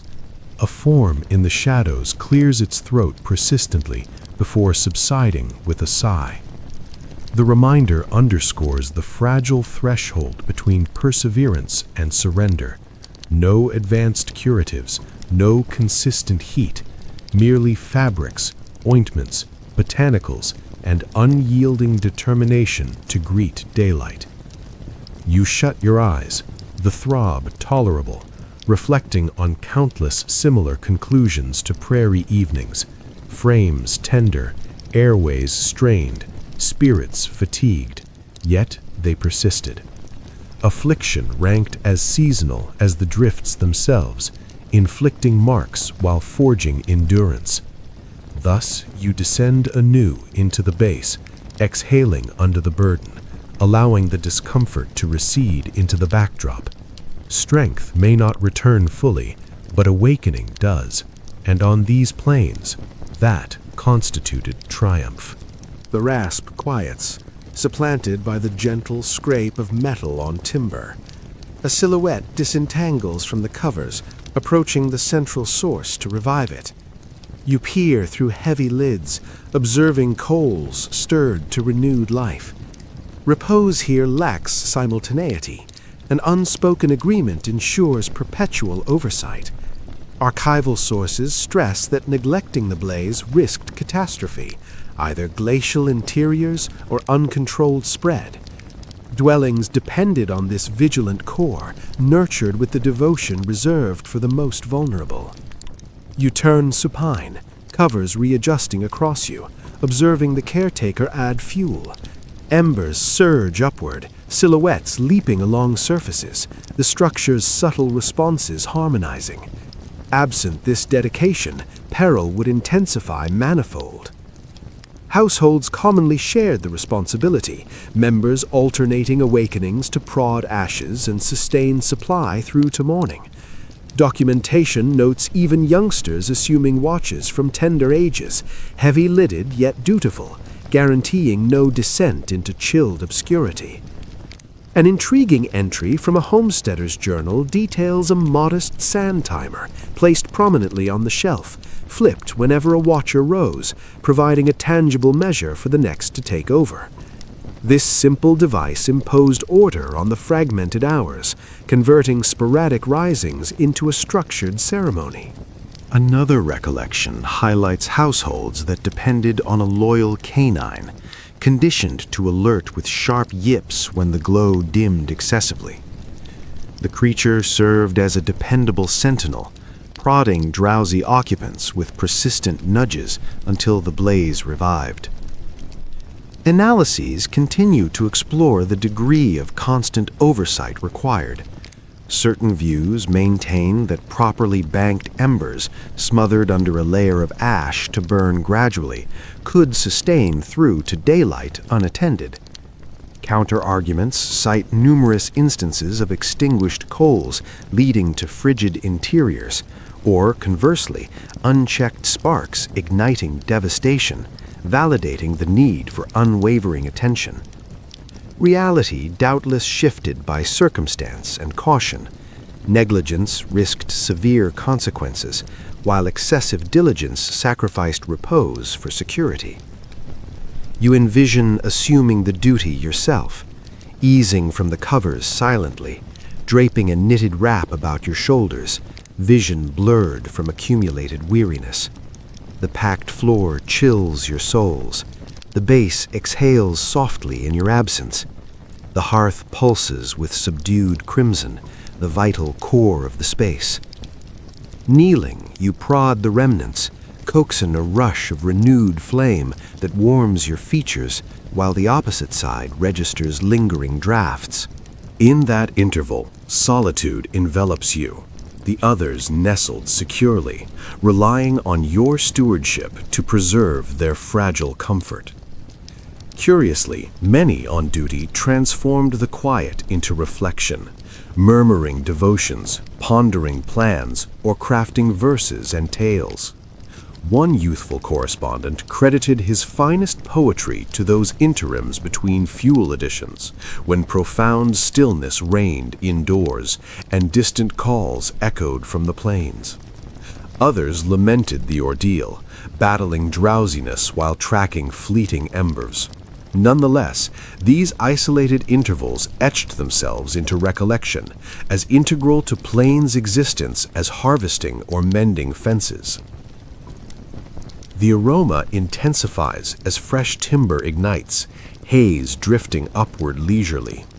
Inhaling it deeply, lids lowering, you grasp the endurance of this custom. The blaze transcends mere utility. It forms a tenuous thread of sustenance, responsive and exacting. Safeguarding it equates to protecting all beneath the roof. You ease back into the nest, careful not to disturb, reclaiming the shared radiance. Another will rise soon, perpetuating the cycle until light returns. Repose arrives piecemeal, interrupted by obligation, yet it arrives all the same. Scholars often characterize these evenings as collective endeavors, burdens distributed, no single individual achieving full respite, but the group enduring united. You feel that essence as relaxation returns, reassured that the vital source remains attended. Awareness fades, not from assured safety, but from the relay of watchfulness.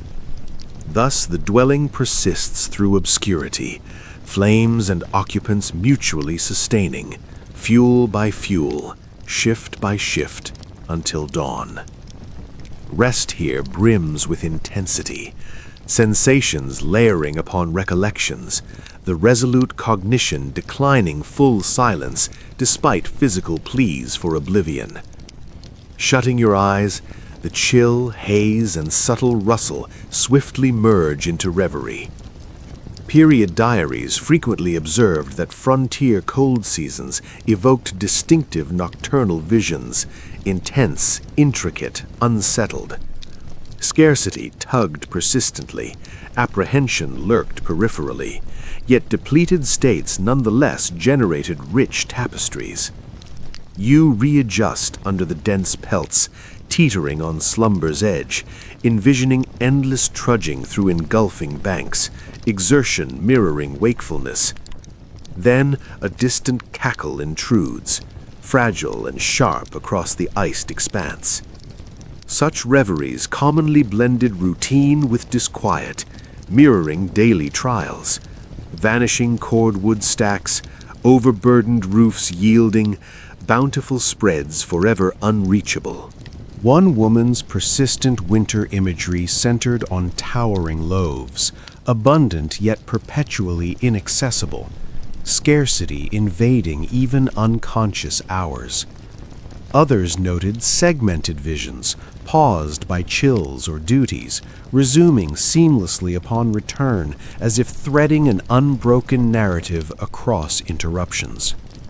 Researchers differ on whether exposure and want genuinely reshaped subconscious activity, or if shallow cycles merely heightened recall, imprinting fragments deeply. Some propose disruption amplified intensity. Others link deprivation directly to dramatized cravings.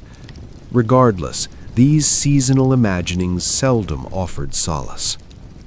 You turn amid the prickly fill, cover grazing your face, slipping into another scene, an unnaturally vigorous blaze climbing beyond bounds, unobserved, occupants passively observing the encroachment with serene acceptance, as though yielding held appeal over resistance. A startle revives you briefly, pulse quickened, underscoring how frequently the dual-natured hearth infiltrated visions, both protector and peril. Yet brighter threads emerged too. Youngsters evoked verdant pastures, flowing streams, gentle warmth, mental escapes granting brief respite from severity. One lad cherished pursuits amid blooming fields, contrasting sharply with rhyme-stiffened awakening, the contrast poignant yet sustaining optimism. Inhaling the pervasive haze, you sense your own thoughts striving for equilibrium, blending unease with reassurance, crafting bearable wholes from disparate remnants. Amid the subdued chorus of shifts and respirations, boundaries dissolve into ambiguous tableau, neither wholly invented nor entirely factual. Discussions explore if such turbulent visions influenced daylight conduct, eroding morale through repetition or stealing it via simulated trials. Resolution eludes simplicity. Awakening to overhead sparkle and lingering sense, the nocturnal realm feels inextricably linked to the tangible. You draw inward, features buried in the aged fabric, yielding anew to emerging scenes, be they cautions, consolations, or reflections of want and exposure. They too contribute to perseverance. On these planes, subconscious wanderings bowed to the season, forming yet another terrain to traverse until light. As daylight eventually reaches settled communities, repose isn't invariably within familial havens. In bustling outposts, boarding establishments offered scant seclusion, heat apportioned sparingly. Historical sources detail how emerging settlements featured rudimentary lodgings, often tall, hastily built frames with ill-fitting openings, where prospectors, traders, or wayfarers exchanged modest sums for floor space. Comfort proved elusive amid crowded arrangements, individuals vying for retained heat amid mutual discomfort. You enter one such chamber, the atmosphere dense with traces of footwear, pipe residue, exertion, and moist fabrics. Coarse boards protest under scattered rush mats. Metal frames protest with metallic groans at each turn. Covers pass between unfamiliar companions, partitions so insubstantial that exterior murmurs infiltrate freely. In contrast to remote homestead solitude, this forms a cacophony of unsettled noises. A notable passage from a passer-through describes sharing a narrow cot with an unnamed companion, forever recalling the resonant snores despite fleeting acquaintance.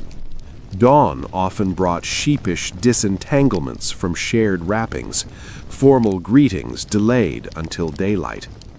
In certain bustling settlements, occupants rotated through the same narrow cots, one group claiming the lingering warmth during nocturnal hours, while daytime workers inherited the still body-heated space, a system known as hot bedding.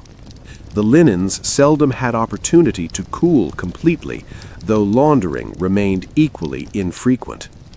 Researchers persist in evaluating whether these dense quarters ultimately provided greater protection or peril. Shared body heat undoubtedly shielded numerous individuals from severe chilling when fuel supplies dwindled. Conversely, the intimacy facilitated rapid transmission of ailments. Persistent coughs, infestations, and grave contagions like typhus, consumption, or sweeping influenzas flourished amid scores of lungs recycling the same hazy atmosphere. Certain analyses propose that such lodgings accelerated epidemics capable of overwhelming whole communities. Alternative perspectives view them as inevitable consequences of explosive growth outpacing accommodation, where necessity overrode hygiene. You ease onto a rush-filled pallet in one such chamber, attuned to the varied nocturnal chorus, one occupant murmuring devotions unconsciously, another clenching jaws rhythmically, a third uttering fragmented dream speech. The corner iron heater crackles sporadically, its radiance favoring only proximate spots. Those distant huddle deeper into outer garments, exhalations briefly materializing. The atmosphere carries the bite of heated metal and seldom aired fabrics, pungent enough to prickle the senses. Curiously, these establishments occasionally provided amenities rare on isolated claims. Cloth-wrapped warmed blocks circulated among residents, or a perpetually simmering pot of strong brew catered to the wakeful. A proprietress might hum gentle melodies to soothe restless youngsters, her tones threading through the grunts and rasps. Harsh surroundings notwithstanding, the very clamor reassured some that solitude had been banished. You reposition cautiously, avoiding contact with the unfamiliar form adjacent. An inadvertent prod meets your side. You exhale quietly, the sleeper unmoved. The dividing cover weighs substantially, yet lacks thickness, its frequent mends creating a patchwork resembling tiled fragments more than cohesive bedding. Fingertips follow the joins, each seam evoking successive seasons of makeshift restoration. Scholars frequently contemplate whether town winterers genuinely favored these congested arrangements over remote quietude. Did the trade-off of disrupted repose and health risks justify proximity to fellow voices? Certain testimonies indicate affirmation.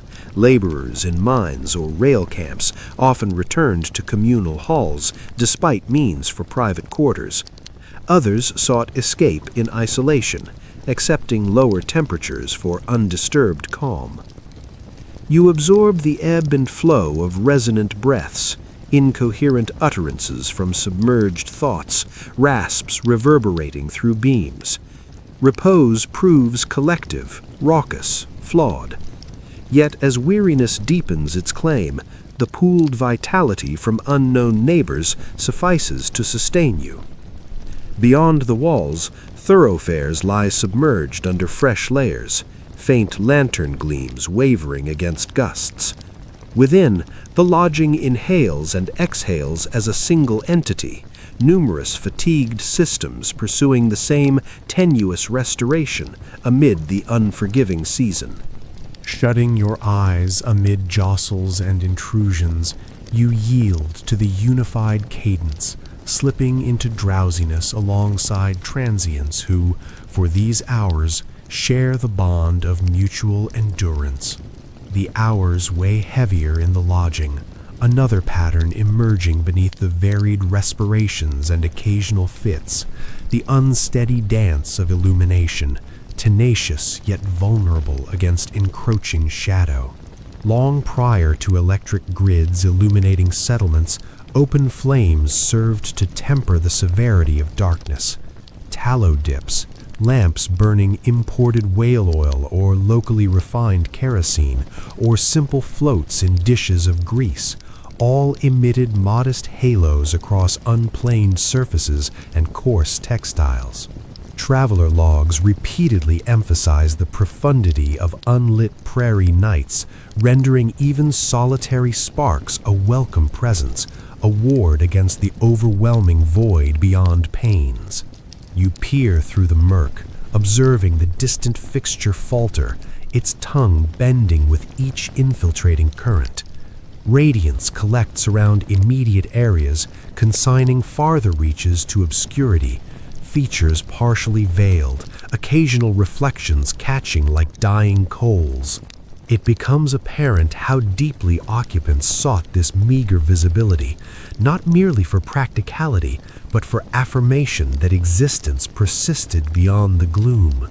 An engaging aside from personal writings describes deliberately trimming wicks to encourage dramatic flares and pops, captivating younger eyes and easing them toward slumber with the lively display. Additional practices involved positioning sources before reflective surfaces, mirrors or shown metal to multiply the output, ingeniously extending limited supplies. Discussions endure regarding fuel availability in remote areas.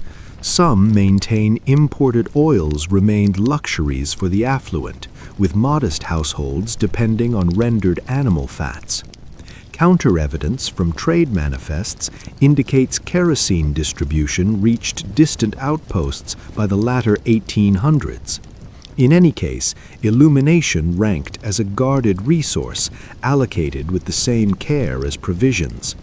You envision cradling a dripping taper, the robust aroma of processed tallow enveloping, molten drops collecting on a metal base. The point quivers near extinction. Instinctively you cup it protectively. The chamber settles into fitful patterns, yet you remain transfixed by the delicate luminance, simultaneously soothing and precarious, warding off oblivion while reminding how swiftly it might succumb. Intriguingly, certain municipalities imposed curfews on sources, mandating extinguishing by set hours to minimize conflagrations. Keepers patrolled, pinching wicks amid protests, consigning residents to impenetrable void. Defiant operators disregarded ordinances, favoring potential blaze over guaranteed obscurity. Many equated total dark with heightened perils, supernatural or mundane. The tang of refined fuel clings sharply, metallic. Rendered varieties deposit thicker residue, blackening surfaces and nearby hangings. A subdued clearing of your throat causes the point to waver, as if mere exhalation threatened permanence. In that instant, vulnerability crystallizes, sustenance precariously poised on slender fiber, perpetually vulnerable to disruption. You extend, facing sideways, tracing elongated shades across overhead boards, contours expanding and contracting with the motion. Ordinary objects transmute. Suspended headwear suggests profiles, the heater a crouched silhouette. Young imaginations cast them as protectors. Mature awareness recognized optical play. Nonetheless, limited visibility nourished fancy, seeding nocturnal narratives.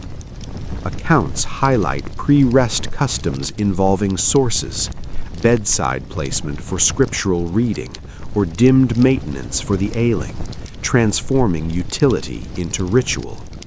Abruptly dousing the final gleam carried ill omen, as though beckoning external threats inward. You lower lids, residual patterns persisting in orange against darkness. Haze persists. The chamber's hush intensifies until a gentle pinch concludes the glow.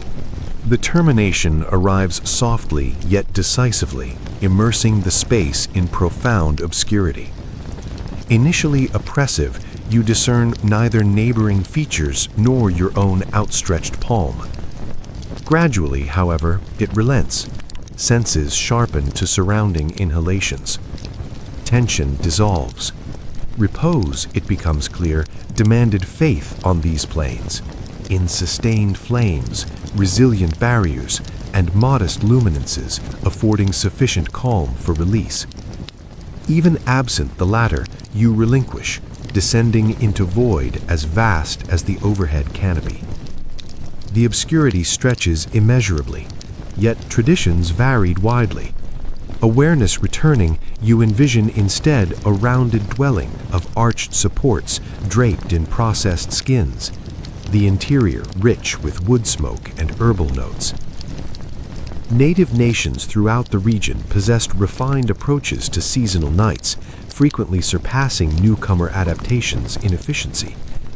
Anthropological documentation details purposeful designs, conical portable lodges or semi-subterranean structures optimized for heat retention alongside ventilation. Teepees of the nomadic plains tribes, for instance, featured adjustable smoke flaps and inner liners that trapped rising warmth while directing exhaust upward, creating remarkably stable interiors even in fierce blizzards. Earth lodges of sedentary groups along rivers incorporated thick sod walls and central hearths, turning the structures into efficient heat sinks that moderated extremes. For innumerable centuries prior to the westward migrations, indigenous peoples had refined the craft of resting amid severe freezes, their approaches rooted in deep harmony with the environment. The central hearth in a conical teepee or rounded earth lodge remained modest yet meticulously tended, with adjustable openings drawing haze skyward while distributing radiance uniformly. This configuration permitted households to arrange themselves radially, heads nearer the embers for optimal warmth, limbs extending outward, beneath dense bison robes that doubled as structural coverings, forming an effective seal against infiltrating gusts.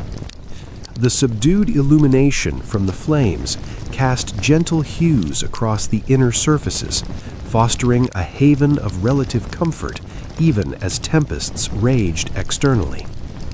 An intriguing custom among certain plains groups involved padding resting areas with aromatic evergreen branches, which emitted a crisp, invigorating fragrance to counteract lingering haze while providing resilient cushioning over hardened earth.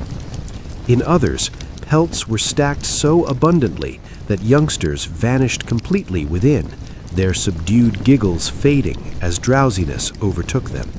Evening preparations frequently incorporated oral traditions, seasoned voices recounting legends as covers were smoothed and coals adjusted.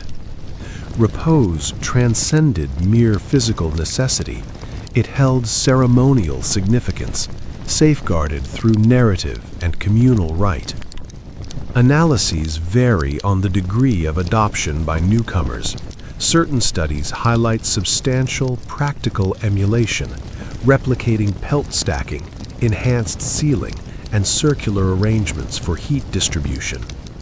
Alternative perspectives emphasize cultural resistance, with many arrivals adhering to familiar old-world habits despite evident shortcomings in the new terrain. Reality probably blended both, with exigency prompting subtle, often uncredited integrations. You sense it vividly now. Reclining atop those fragrant branches, the invigorating aroma filling your senses, dense pelts enveloping closely. The central blaze crackles with restrained intensity, managed to minimize errant embers. The atmosphere resonates with synchronized respirations, young ones exhaling softly, elders adjusting gradually. Beyond the barriers, fury may dominate, yet within this encircled space, security prevails, bolstered not solely by materials, but by accumulated ancestral insight.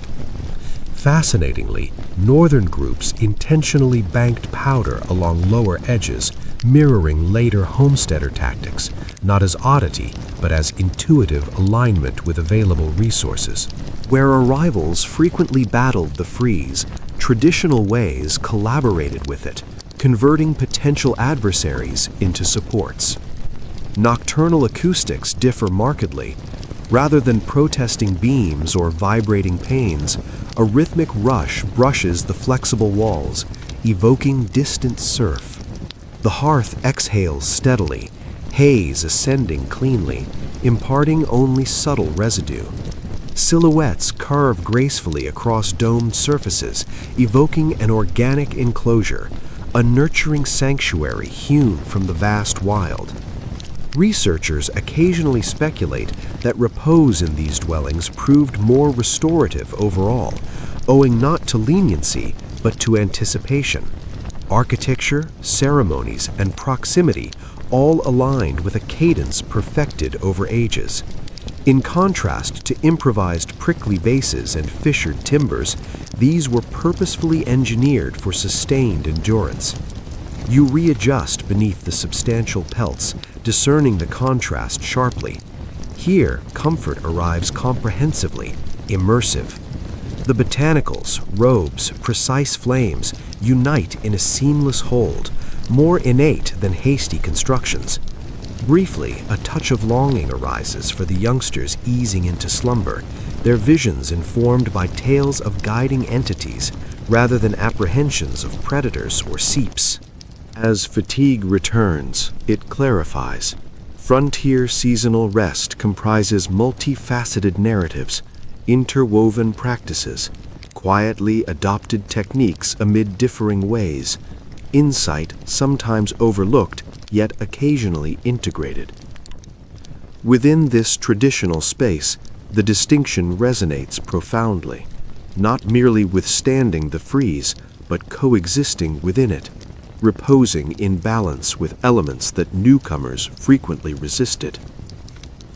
The embers murmur softly, pelts shift with faint whispers, and you permit release, enveloped in comfort predating any plank barrier. The serenity of the dwelling recedes, rousing you to a ferocious clamor. Beyond, gales wail in chorus, battering the enclosure relentlessly. Powder assaults the overhead in relentless surges, thundering as though the heavens collapse.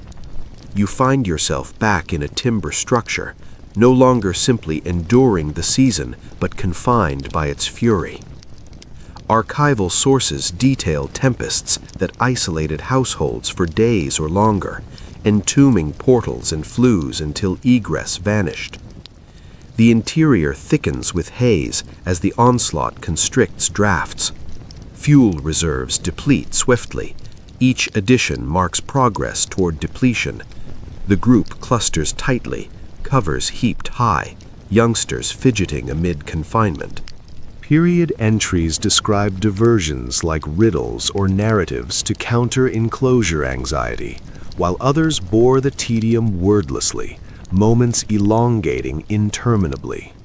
One vivid Dakota recollection involves collecting interior melt for hydration after external sources solidified, vessels positioned near embers as the tumult drowned conversation. Another depicts interconnected passages excavated through banks, permitting cautious exchanges of provisions or updates without exposure. Investigations differ on mental strains. Some evidence suggests heightened unity through compelled proximity. Others highlight escalating frictions and encroaching melancholy amid indistinct passages.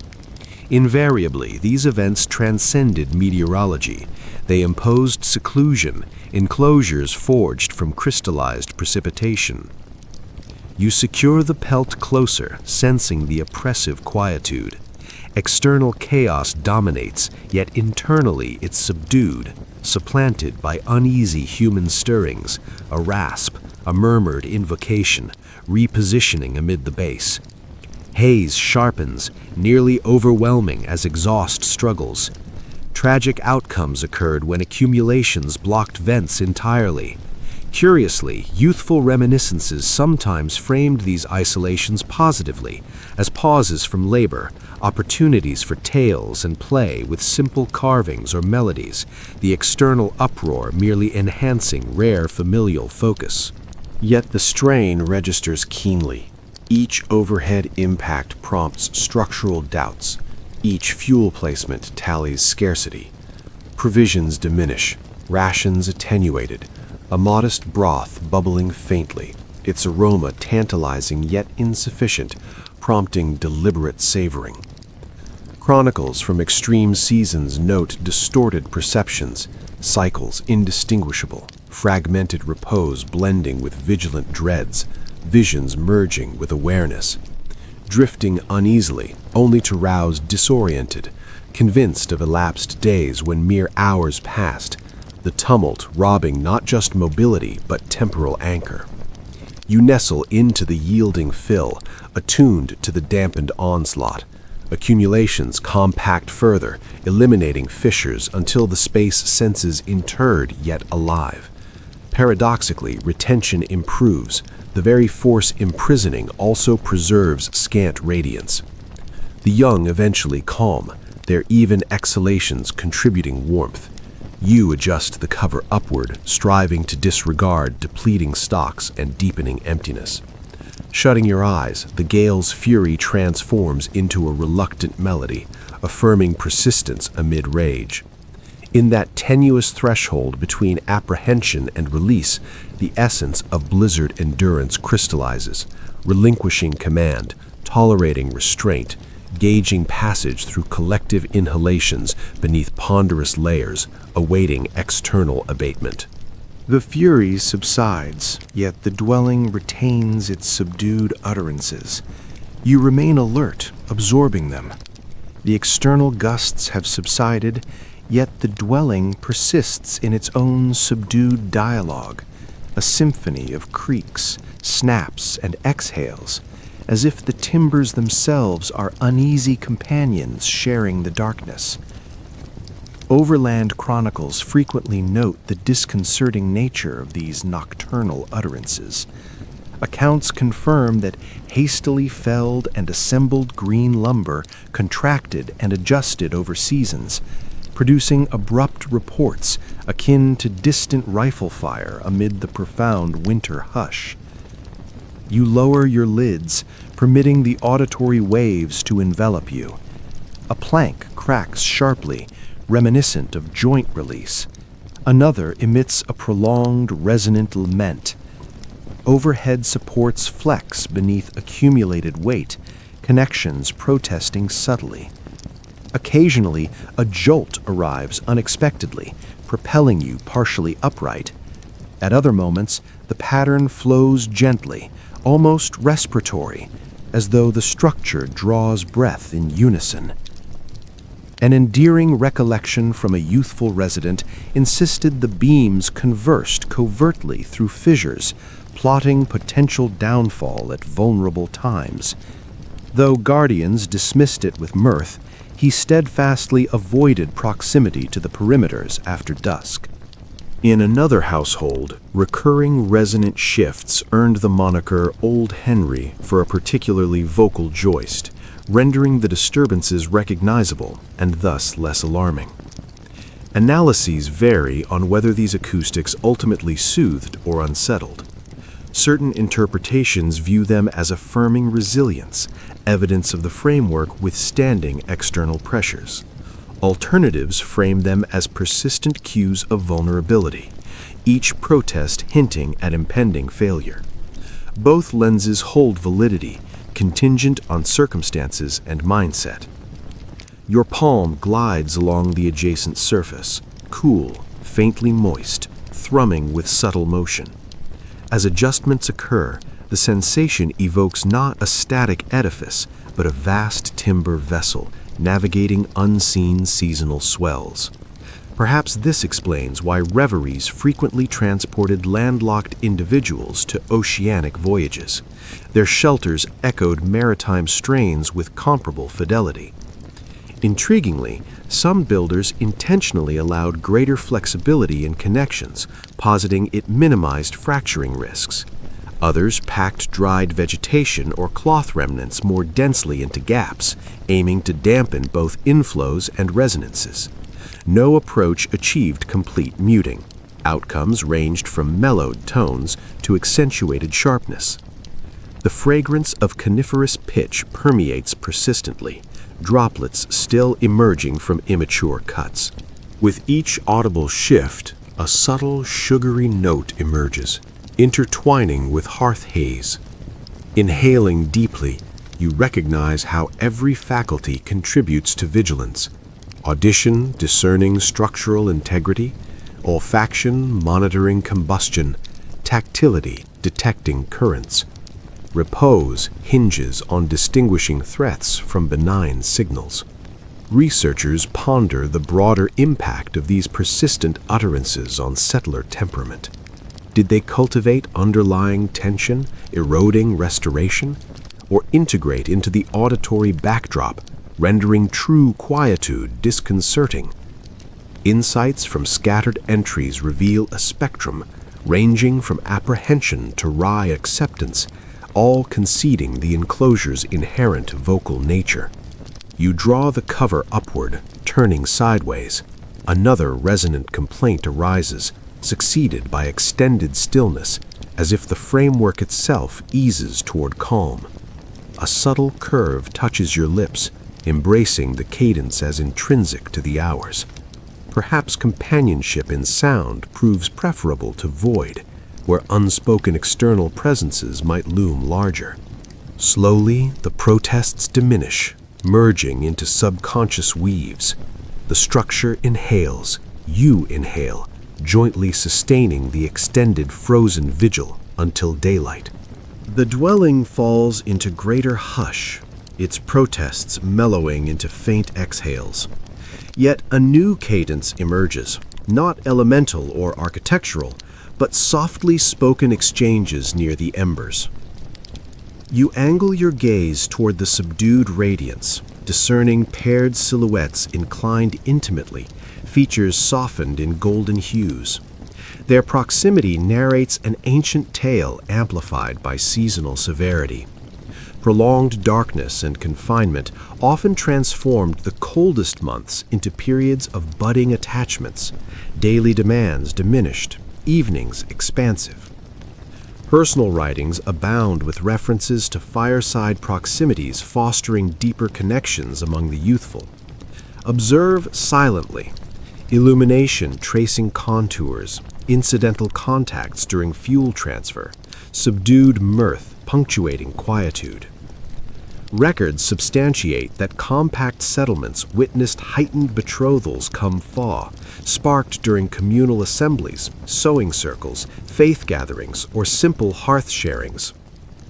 With mobility curtailed, dialogue flourished as primary diversion, frequently nurturing affection.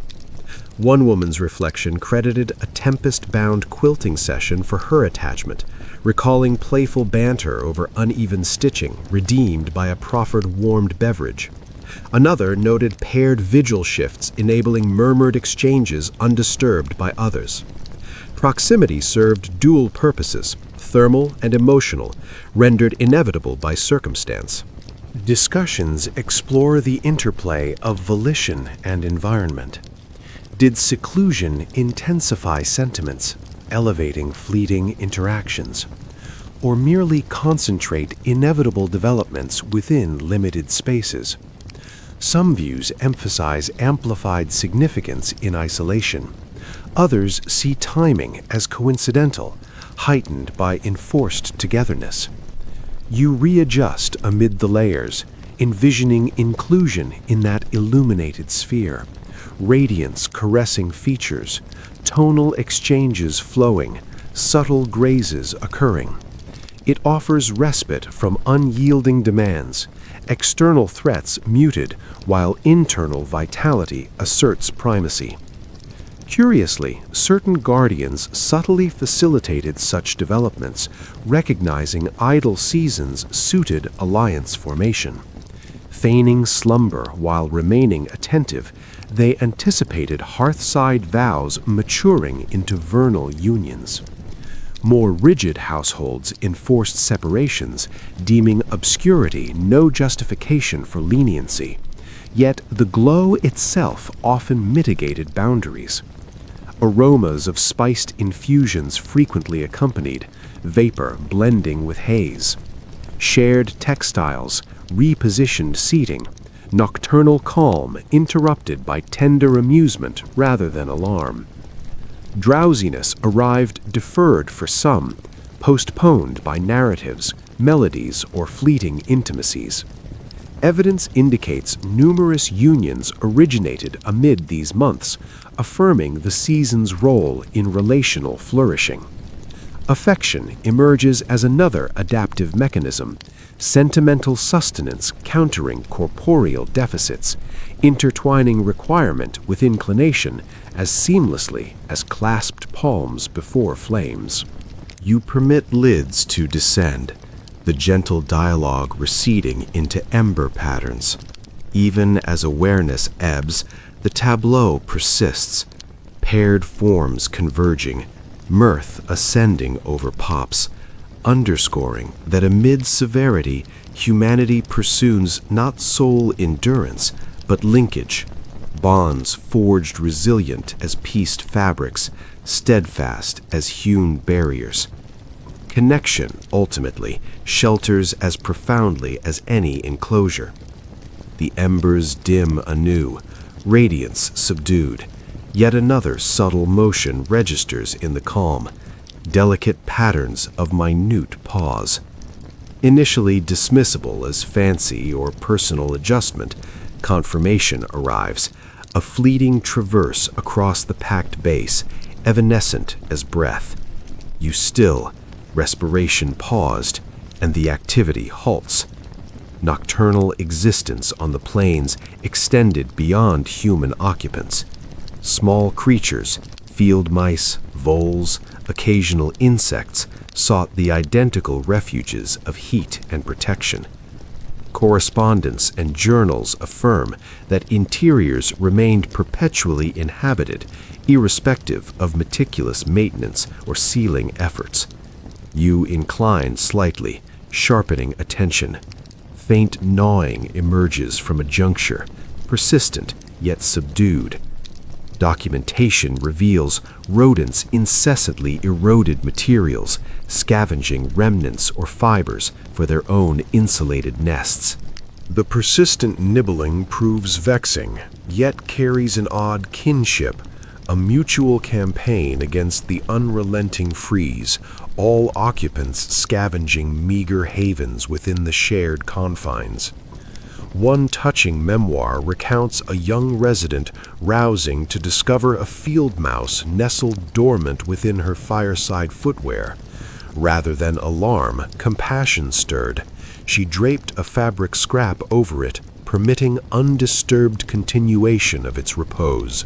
A contrasting entry, less forgiving, details dawn rituals of vigorously shaking packed bases outdoors to dislodge nocturnal burrowers that had excavated passages overnight. Households frequently acquiesced to this involuntary alliance, wryly observing that seasonal severity rendered all beings relatives in hardship.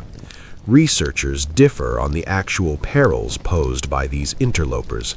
Certain assessments emphasize transmission of ailments and depletion of vital reserves, exacerbating mortality risks. Alternatives highlight indirect benefits. Their ceaseless motions generated audible alerts, potentially deterring greater threats by simulating activity. Regardless, exclusion proved impractical. You readjust minutely, the dried fill whispering beneath, releasing earthy notes blended with haze and subtle pelt essence. A swift brush grazes your limb. The tremor arises not solely from low temperatures, but from the profound proximity to untamed life. The notion disturbs, yet paradoxically consoles. You share vulnerability with these diminutive seekers, fellow exiles from the merciless exterior. Curiously, dwellings weren't solitary in hosting uninvited visitors. Outbuildings frequently sheltered reptiles, winged mammals, or swarming insects pursuing comparable refuge. Many cultivators actively introduced felines, not as companions, but as essential sentinels against the influx. An adept hunter preserved textiles and provisions, diminishing disturbances. Youngsters occasionally bestowed titles like Night Guardian upon them, roles paralleling human efforts. The disturbances persist. Subdued squeaks, rapid traverses along overhead beams, muffled landings in accumulated rushes. You exhale resignedly, securing the cover closer, striving to relegate the cues to obscurity. Analyses propose that this precarious symbiosis fostered a vigilant, interrupted repose, full release elusive, senses perpetually partially engaged to distinguish benign rustles from potential escalations. The embers snap gently, illumination sufficient to silhouette a diminutive form pausing near the glow, frame quivering, faint vapor ascending from its exhalations. Briefly, resilience commands respect. It has secured its niche as tenaciously as any occupant. Endurance lacks refinement or orderliness. It is entangled, communal, inescapable. You lower lids anew. integrating the patters into the nocturnal cadence. The structure protests occasionally. The blaze exhales. The small creatures forage, all harmonizing in shared symphony. It dawns that even the tiniest inhabitants integrate into the narrative, threaded into the delicate weave of seasonal slumber. Uninvited, perhaps, yet inexcludable. Thus, you turn sideways, drawing the pelt snugly, permitting the motions to recede into ambience. On these planes, retained heat serves as universal tender, dispersed this evening among people, vermin, and every desperate entity claiming refuge amid obscurity. The diminutive shadow vanishes into gloom, supplanted by subdued tonal exchanges drifting from a nearby structure along the iced thoroughfare. Awareness stirs. The setting shifts from isolated timber enclosure to a more expansive chamber, atmosphere dense with collective radiance and blended aromas of fabrics, haze, and melted tallow.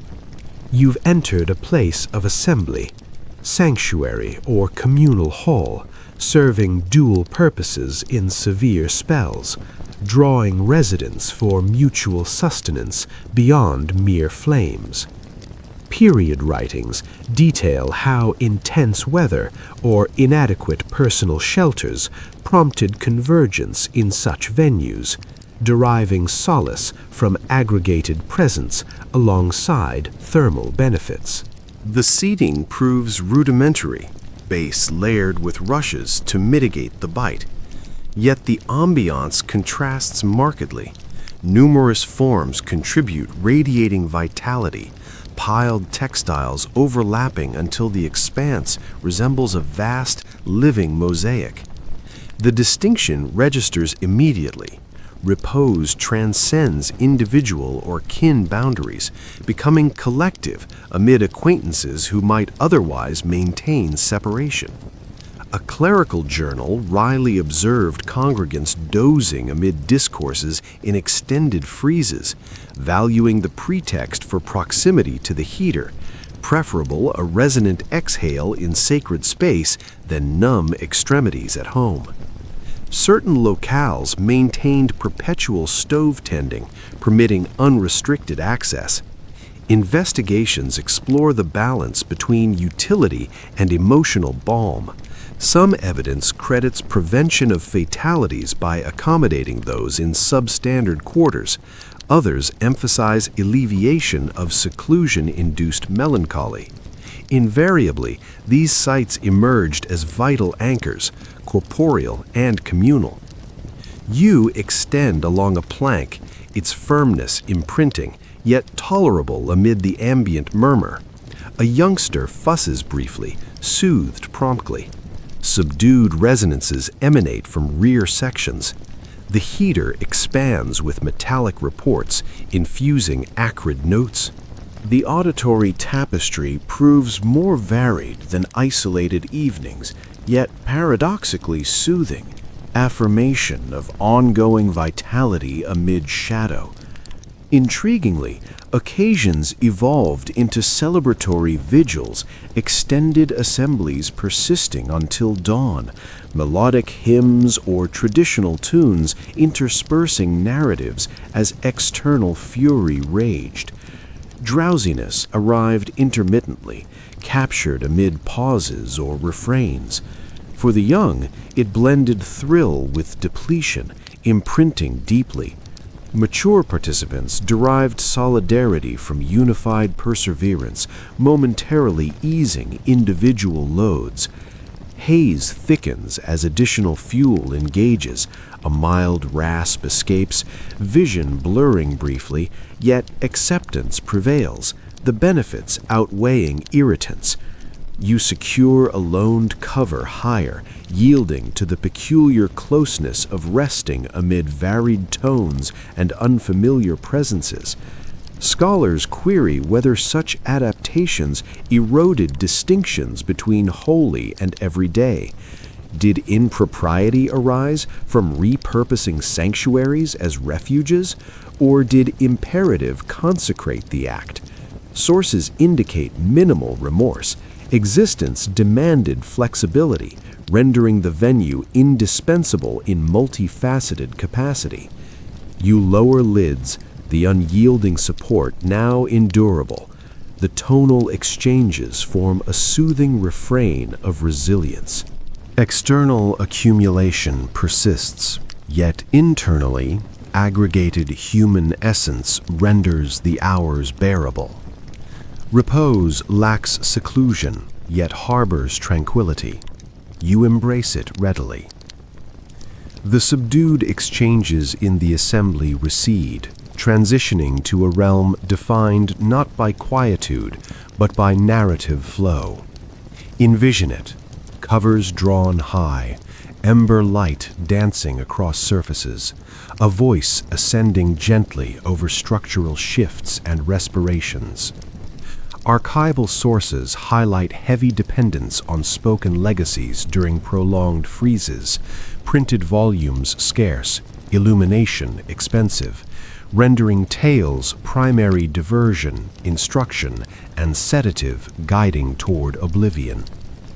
It resonates now, a patriarch detailing pursuit adventures, tone measured as youngsters nestle further into yielding bases.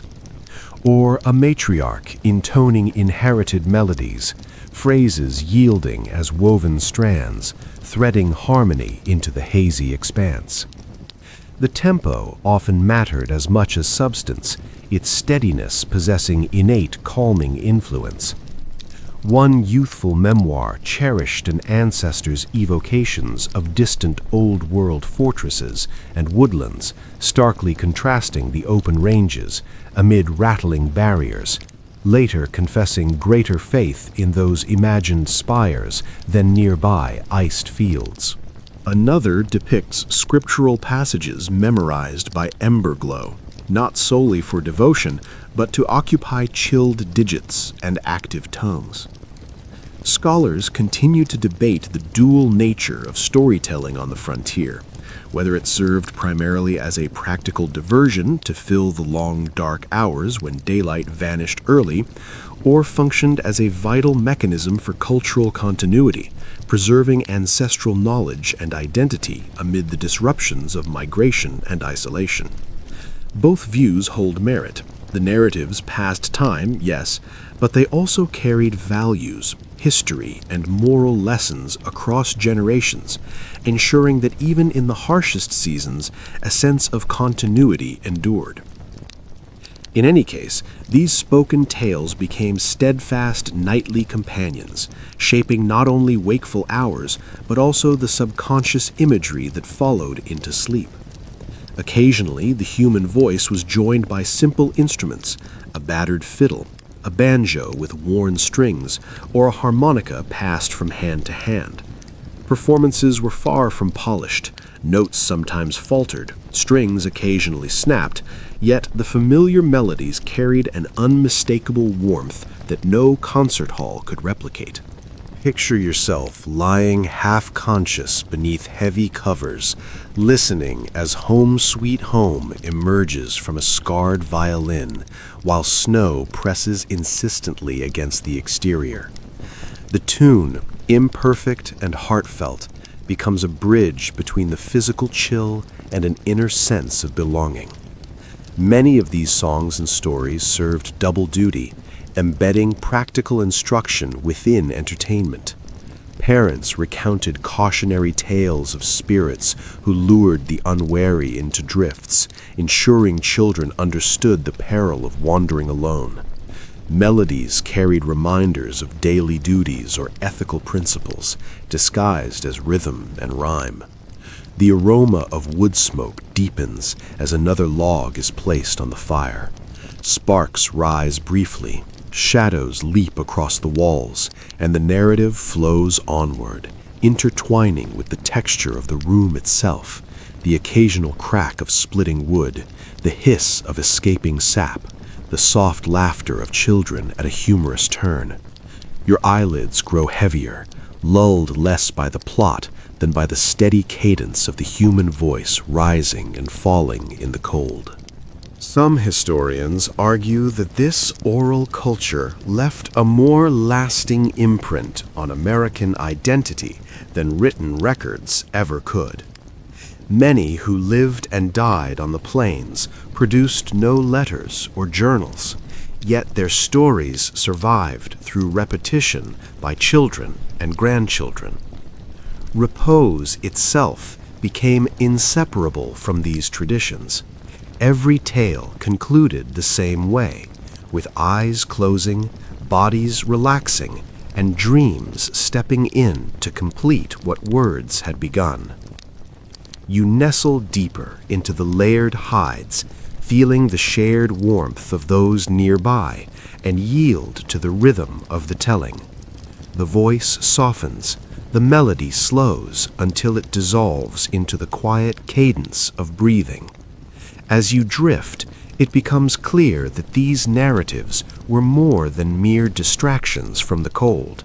They were a form of survival in themselves, generating emotional warmth where physical fire and fabric alone fell short.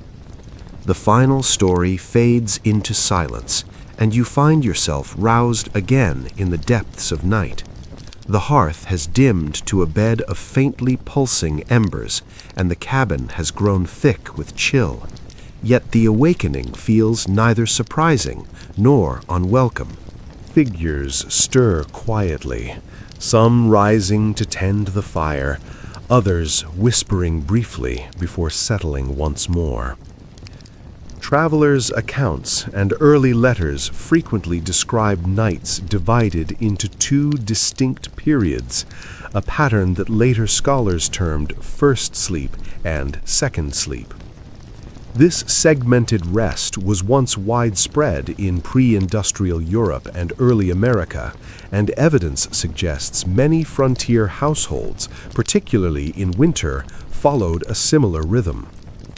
You imagine the heavy slumber of the first phase giving way to a natural pause around midnight, bodies stirring, some padding to relieve themselves, others quietly checking the hearth or simply sitting in the dim glow.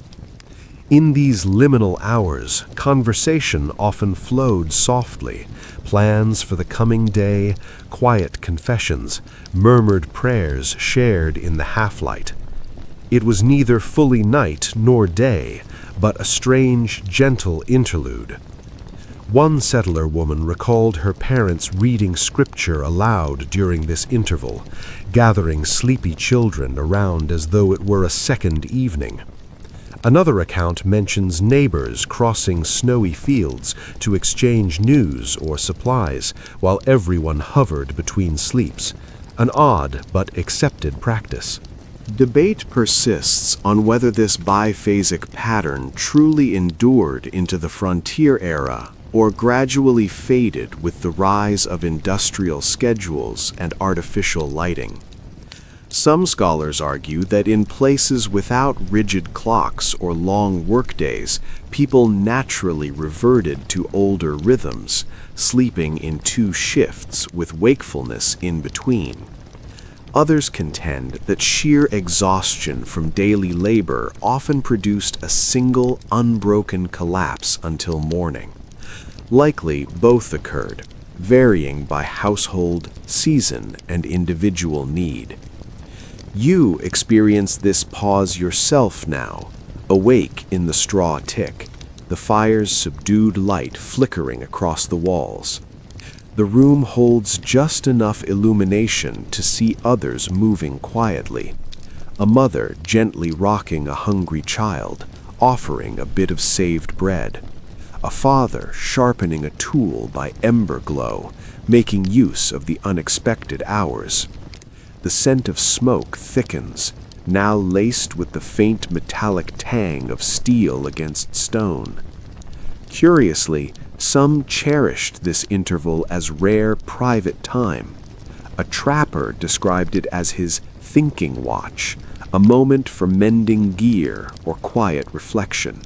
For women, it might offer a chance to stitch by low lamplight or speak softly with daughters or sisters, tasks and conversations otherwise lost to daylight demands.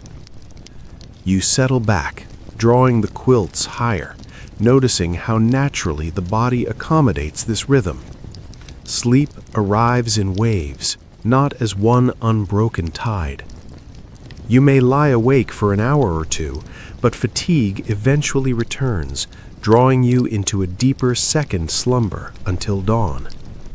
Perhaps this pattern explains the vividness of dreams that so many recorded, visions that seem to bridge both halves of the night, carrying threads across the wakeful interval. Historians sometimes wonder whether this older way of sleeping might have been healthier than the modern expectation of one long continuous stretch. Did it allow more vivid processing of dreams? Did it offer a respite from the monotony of endless winter nights? The records offer no definitive answer, only the quiet acceptance that this was simply how winter life unfolded. You exhale slowly, allowing your body to loosen once more. The fire hums softly. The cabin creaks, voices fade into whispers. Soon the hush deepens, and everyone sinks into second sleep, carrying fragments of conversation and thought into dreams. You too close your eyes, surrendering to this ancient rhythm, letting the long night divide itself naturally, like a river parting around an island before merging again at dawn. The second sleep takes hold. Yet even as you slip under, another sound pulls you halfway awake. It is softer, more constant, not voices or groaning logs, but the gentle murmur of wind brushing snowflakes across the cabin walls. Contemporary observers often noted that winter nights carried their own music. For those who lived through them, the hiss of drifting powder and the sigh of air moving over the prairie became as familiar as any cradle song. You lie still, quilt heavy, straw prickling faintly beneath. Outside, snow falls steadily, muffling the world until everything feels dreamlike. It's well recorded that settlers sometimes described the quiet after a snowfall as almost sacred, a silence so profound that even a cough rang like thunder. In that hush, the faintest sounds became lullabies. The whistle of wind through small gaps, the flutter of flakes shaken from the roof, the subtle creak of beams settling under new weight. One charming account tells of a family who claimed they could predict the weather by the tone of the wind at night. A low, steady hum promised clear skies by morning. A high, keening whistle warned of approaching storms. Children grew up believing the wind itself was a kind of prophet, whispering secrets through the cracks. Some even pressed their ears to the walls, listening as though the cabin were a giant instrument tuned to the prairie. Experts remain divided on whether these soundscapes made rest easier or more difficult. Some argue the steady monotony of wind and snow soothed restless minds, much like white noise today. Others insist it heightened awareness of vulnerability. Was the snow pressing gently as protection, or piling dangerously high, threatening collapse? The same sound could carry both reassurance and warning. You close your eyes and let the noises surround you. The wind rises, a long exhale across the open land.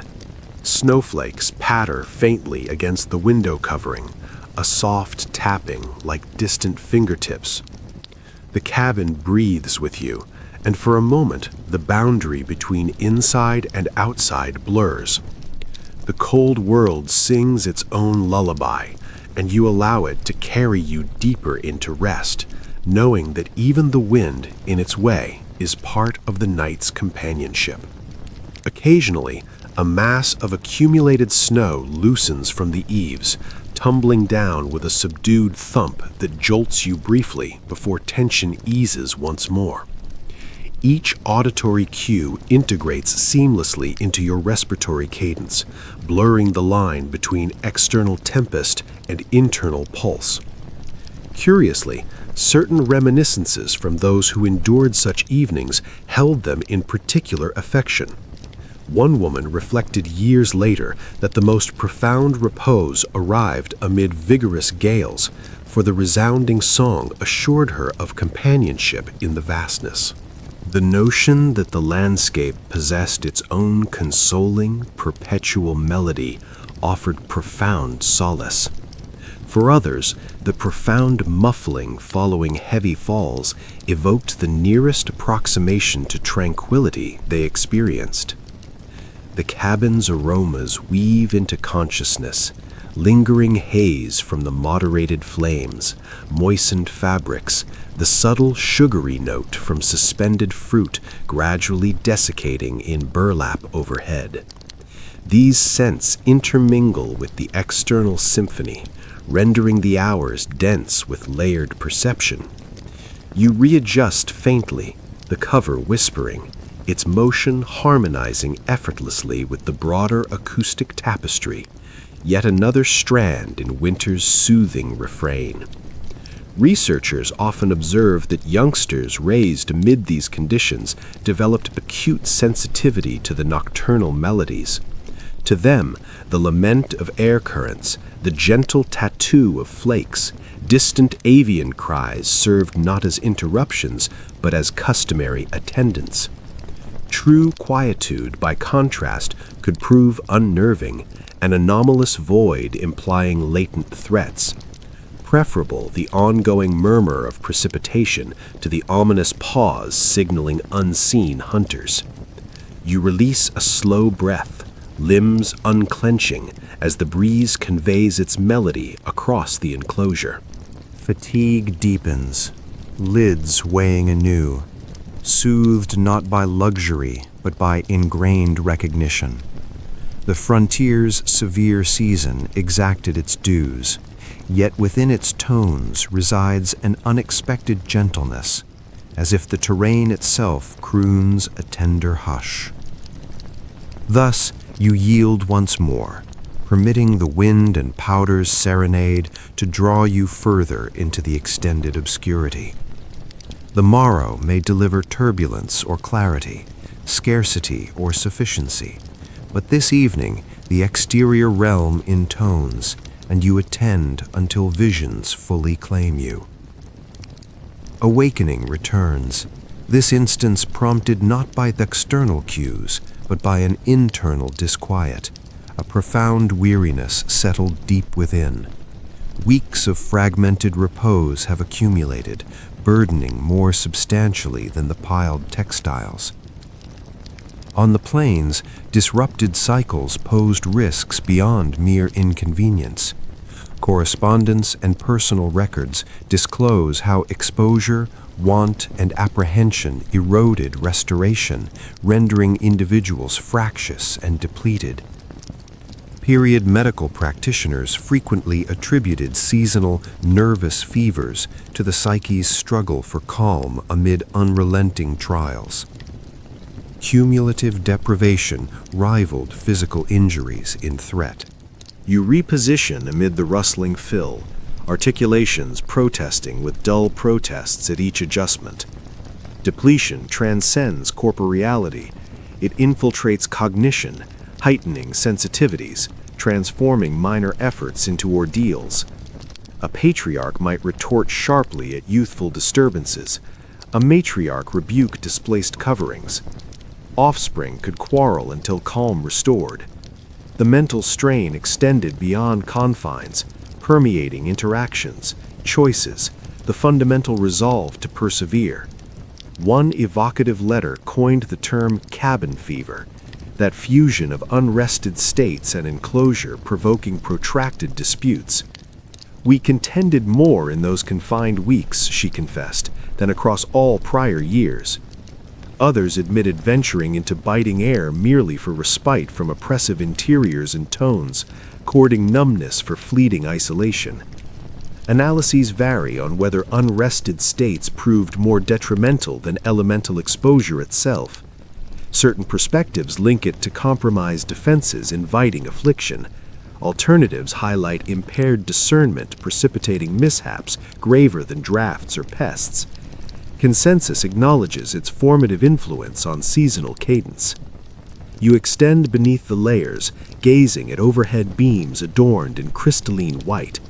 Cognition resists stillness, circling concerns of diminishing fuel, distant calls, absent acquaintances.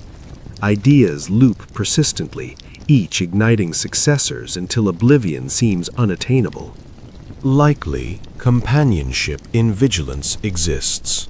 Surrounding forms shift, murmur, exhale deeply. The space inhales fitfully, occupied by frames roused when they ought to dream. Curiously, certain households instituted calming practices, infusions from gathered botanicals like soothing flowers or aromatic leaves, repeated invocations until tones softened, even hummed refrains extended to mature listeners. One narrative depicts a spouse carving wood into the late hours, the rhythmic scrape lulling both until fatigue prevailed. Another relied on melodic recitations of sacred texts, tones ascending gently until drowsiness triumphed. Haze intensifies from renewed tending, the interior retaining greater radiance. Yet thermal sufficiency fails to ensure release. Your frame craves descent, yet awareness remains taut, drawn by intangible strain. Researchers occasionally posit that perpetual partial alertness served adaptive purposes, preferable semi-consciousness to complete exposure in an environment of ceaseless perils. Yet the price extracted proved substantial. You turn toward the plank surface, hoping its texture diverts. The timber's protests mellow, nearly melodic. Respiration decelerates, yet ideation persists in motion. This embodies the seasonal toll, seldom complete, rarely sufficient. Moments of descent alternate with resurgences, a mosaic of restoration, pieced by resolve. Yet endurance prevailed. Individuals rose to procure fuel, tend beasts, repair barriers, navigate drifts, irrespective of prior fragmentation. Cycles proved delicate, but tenacity resolute. You shut your eyes anew, permitting breeze murmurs and ember exhales to temper cognition, if not fully mute it. Amid this tentative cadence, you descend, not profoundly, not serenely, but adequately. Perhaps that sufficed for the untamed West, not idyllic repose, but persistence forged through unyielding determination against the extended wakeful gloom. The dwelling hangs heavy with depletion, each inhalation labored, all submerged beneath textiles serving more as barriers than indulgences. Yet another dimension overlays the obscurity. Not apprehension of prowlers or structural complaints, not unrest alone, but the proximity of mortality. Frontier cold seasons spared no frailty. Numerous records recount abrupt departures from respiratory afflictions, sweeping maladies, or sheer exposure, often compelling vigils amid darkness. You sense its gravity now, the space subdued, embers casting faint illumination, a profundity exceeding slumber lingering in one area. A presence has quietly ebbed, exhalations ceasing imperceptibly. For survivors, daylight offered scant opportunity for sorrow. Loss arrived unpredictably, ceremonies commencing in pre-dawn hours. One poignant narrative describes a household maintaining watch beside a young one's form, reluctant to consign it to external freeze. Clustered in layers, exchanging anecdotes not for the departed, but to sustain their own cohesion. Another details transporting remains to outbuildings, soil impenetrable, vowing proper interment upon seasonal softening. Mourning, akin to repose, demanded deferral and piecemeal management. Investigations vary on emotional resilience. Some evidence suggests frequent encounters fostered pragmatic detachment. Alternatives proposed prolonged obscurity intensified anguish, etching enduring marks. Sources blend perspectives, yet concur. The season transformed lamentation into another facet of perseverance. You envision such a vigil, subdued radiance tracing motionless features, quiet broken by stifled grief or murmured supplications. Haze intermingles with saline traces and aged fabric scents, drawn closer not solely for thermal retention, but solace. The atmosphere oppresses, sorrow manifesting tangible pressure. Curiously, certain groups evolved distinctive observances, additional flames sustained as beacons for the transitioned. Youngsters assured external currents conveyed departed essences onward, mitigating finality. In select areas, adjacent residents assembled nocturnally at thresholds, intoning melodic comforts amid turbulence as communal affirmation. The hearth sustains dimly, the space enveloped in profound quietude broken only by occasional shifts. Grief weaves into the nocturnal fabric as inextricably as chill or unrest, a further thread in the intricate pattern of endurance. Yet even here life persists, breaths continue, flames endure, the collective will holds until dawn's tentative arrival. In the Wild West winter, loss was woven into survival, and the night accommodated both with equal implacability. You shift beneath the weight of the covers, a quiet ache settling in your chest at the nearness of sorrow.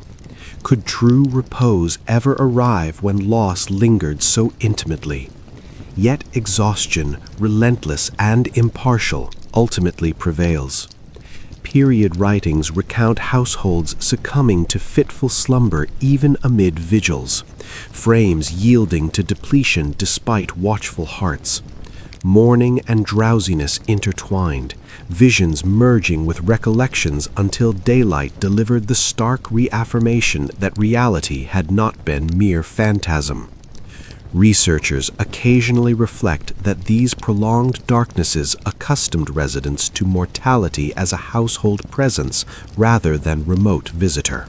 Youngsters absorbed its inevitability in ways that startle contemporary sensibilities.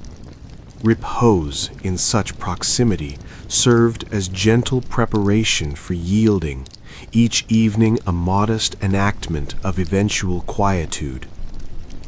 You inhale deeply, the atmosphere laden with subdued anguish, and lower your lids once more. Grief evades no escape, yet accompanies into subconscious realms where perhaps familiar tones resurface, mirth echoes anew, and vitality supplants the chill. Awakening will not erase it, yet sufficient restoration arrives to confront its persistence. Thus, you descend anew, enveloped not solely by textiles and pelts, but by the intricate burden of recollection, perseverance, and affection relinquished amid the frontier's severe season. Rest here transcends mere recuperation. It embodies commemoration, fortitude, and the tenuous aspiration that daylight endures. The hours extend, yet at last, following tempests and distant calls, uneasy adjustments and segmented slumber, a subtle illumination filters through shutter fissures. Daybreak arrives without thermal embrace, as rarely occurs on the winter expanse, yet conveys assurance of continuation. You part your lids, layers ponderous, frame rigid from exposure and depletion, recognizing another nocturnal trial surmounted. Personal records frequently frame this shift as achievement, each dawn a modest conquest extracted from the untamed surroundings. The hearth has reduced to cinders, faintly radiant. A figure already attends, metallic implement scraping remnants, fresh timber clattering into position. Haze ascends languidly, pricking the senses, yet even that irritation signals renewal. Accounts substantiate that post-nocturnal transitions centered not on leisure but ceremonial revival of flames, resolve, and vitality. Initial duty prioritized sustenance over observance. One evocative reminiscence from a homesteader noted January daybreaks flavored with residue and brewed infusion, cinders from the prior blaze, the scant, acrid liquid, if available, sufficient to reclaim the hours. Another depicted youngsters hastily attiring near the source, vapor rising from moistened garments as they warmed against the apparatus. These transitions lacked languor. They embodied coordinated urgency, existence reconfiguring for illumination. Analyses vary on whether restoration ever fully replenished. Certain views posit perpetual depletion, functionality sustained by imperative alone. Alternatives highlight human adaptability, thriving on minimal cycles, tenacity itself substituting for deeper renewal. Sources reflect duality, weariness omnipresent, yet determination equally so. You extend amid the whispering bass, atmosphere crisp and fragile, as though inhalation might fracture it. Yet the faint gleam through rime-coated openings evokes subdued easement, the nocturnal pinnacle receded. Externally, powder sparkles harshly. Internally, tones emerge, young yawns, mature murmurs, a subdued melody accompanying footwear preparation. Existence proves tenuous here, yet persists. Curiously, occasional daybreaks bore uncommon softness. A youngster might discover overhead panes adorned with intricate crystalline designs, dubbing them frost blossoms. Households briefly halted to appreciate the elegance of what nearly overwhelmed, fingertips tracing ephemeral filigree before clearing it. Even amid adversity, the season bestowed modest offerings. You rise gradually, draping a wrap about your shoulders, glancing rearward at the rushed foundation, piled textiles, dying coals. That prickly, substantial nest has sustained you. It offered no opulence, no contemporary notion of ease, merely endurance. And on these extended seasonal evenings, endurance constituted the sole vital tender.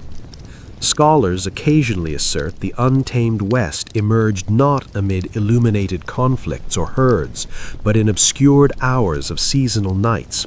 Groups clustered, flames preserved, restoration captured piecemeal, visions molded by scarcity and apprehension.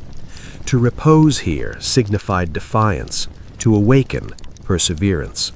You inhale profoundly, permitting the haze's prick to diminish, frame easing fractionally. Daybreak recurs, bearing its tenuous vow that the coming obscurity, too, will yield to survival. The narrative gentles now, tempo decelerating, visuals softening like remnants after extended watch. You depart the timber enclosure, the insistent nocturnal clutches receding. Instead, envision the serene descent beyond your present pain, steady, subdued, veiling the surroundings in tranquility.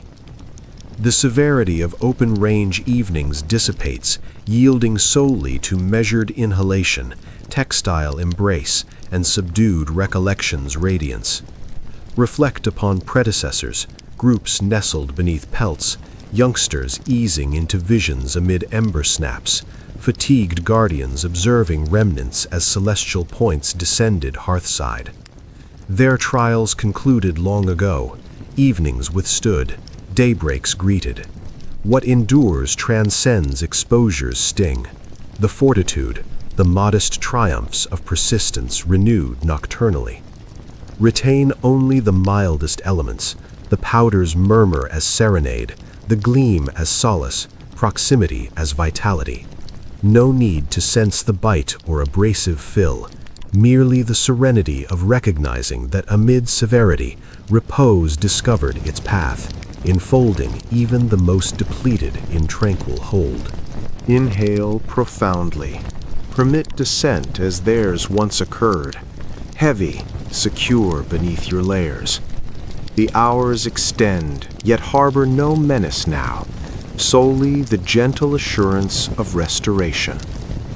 Lower lids, allowing historical echoes to usher toward calm. As you descend, recall you too are sustained by comfort. Hush, the identical human imperative that bore them. Rest now, profoundly, tenderly. Pleasant visions.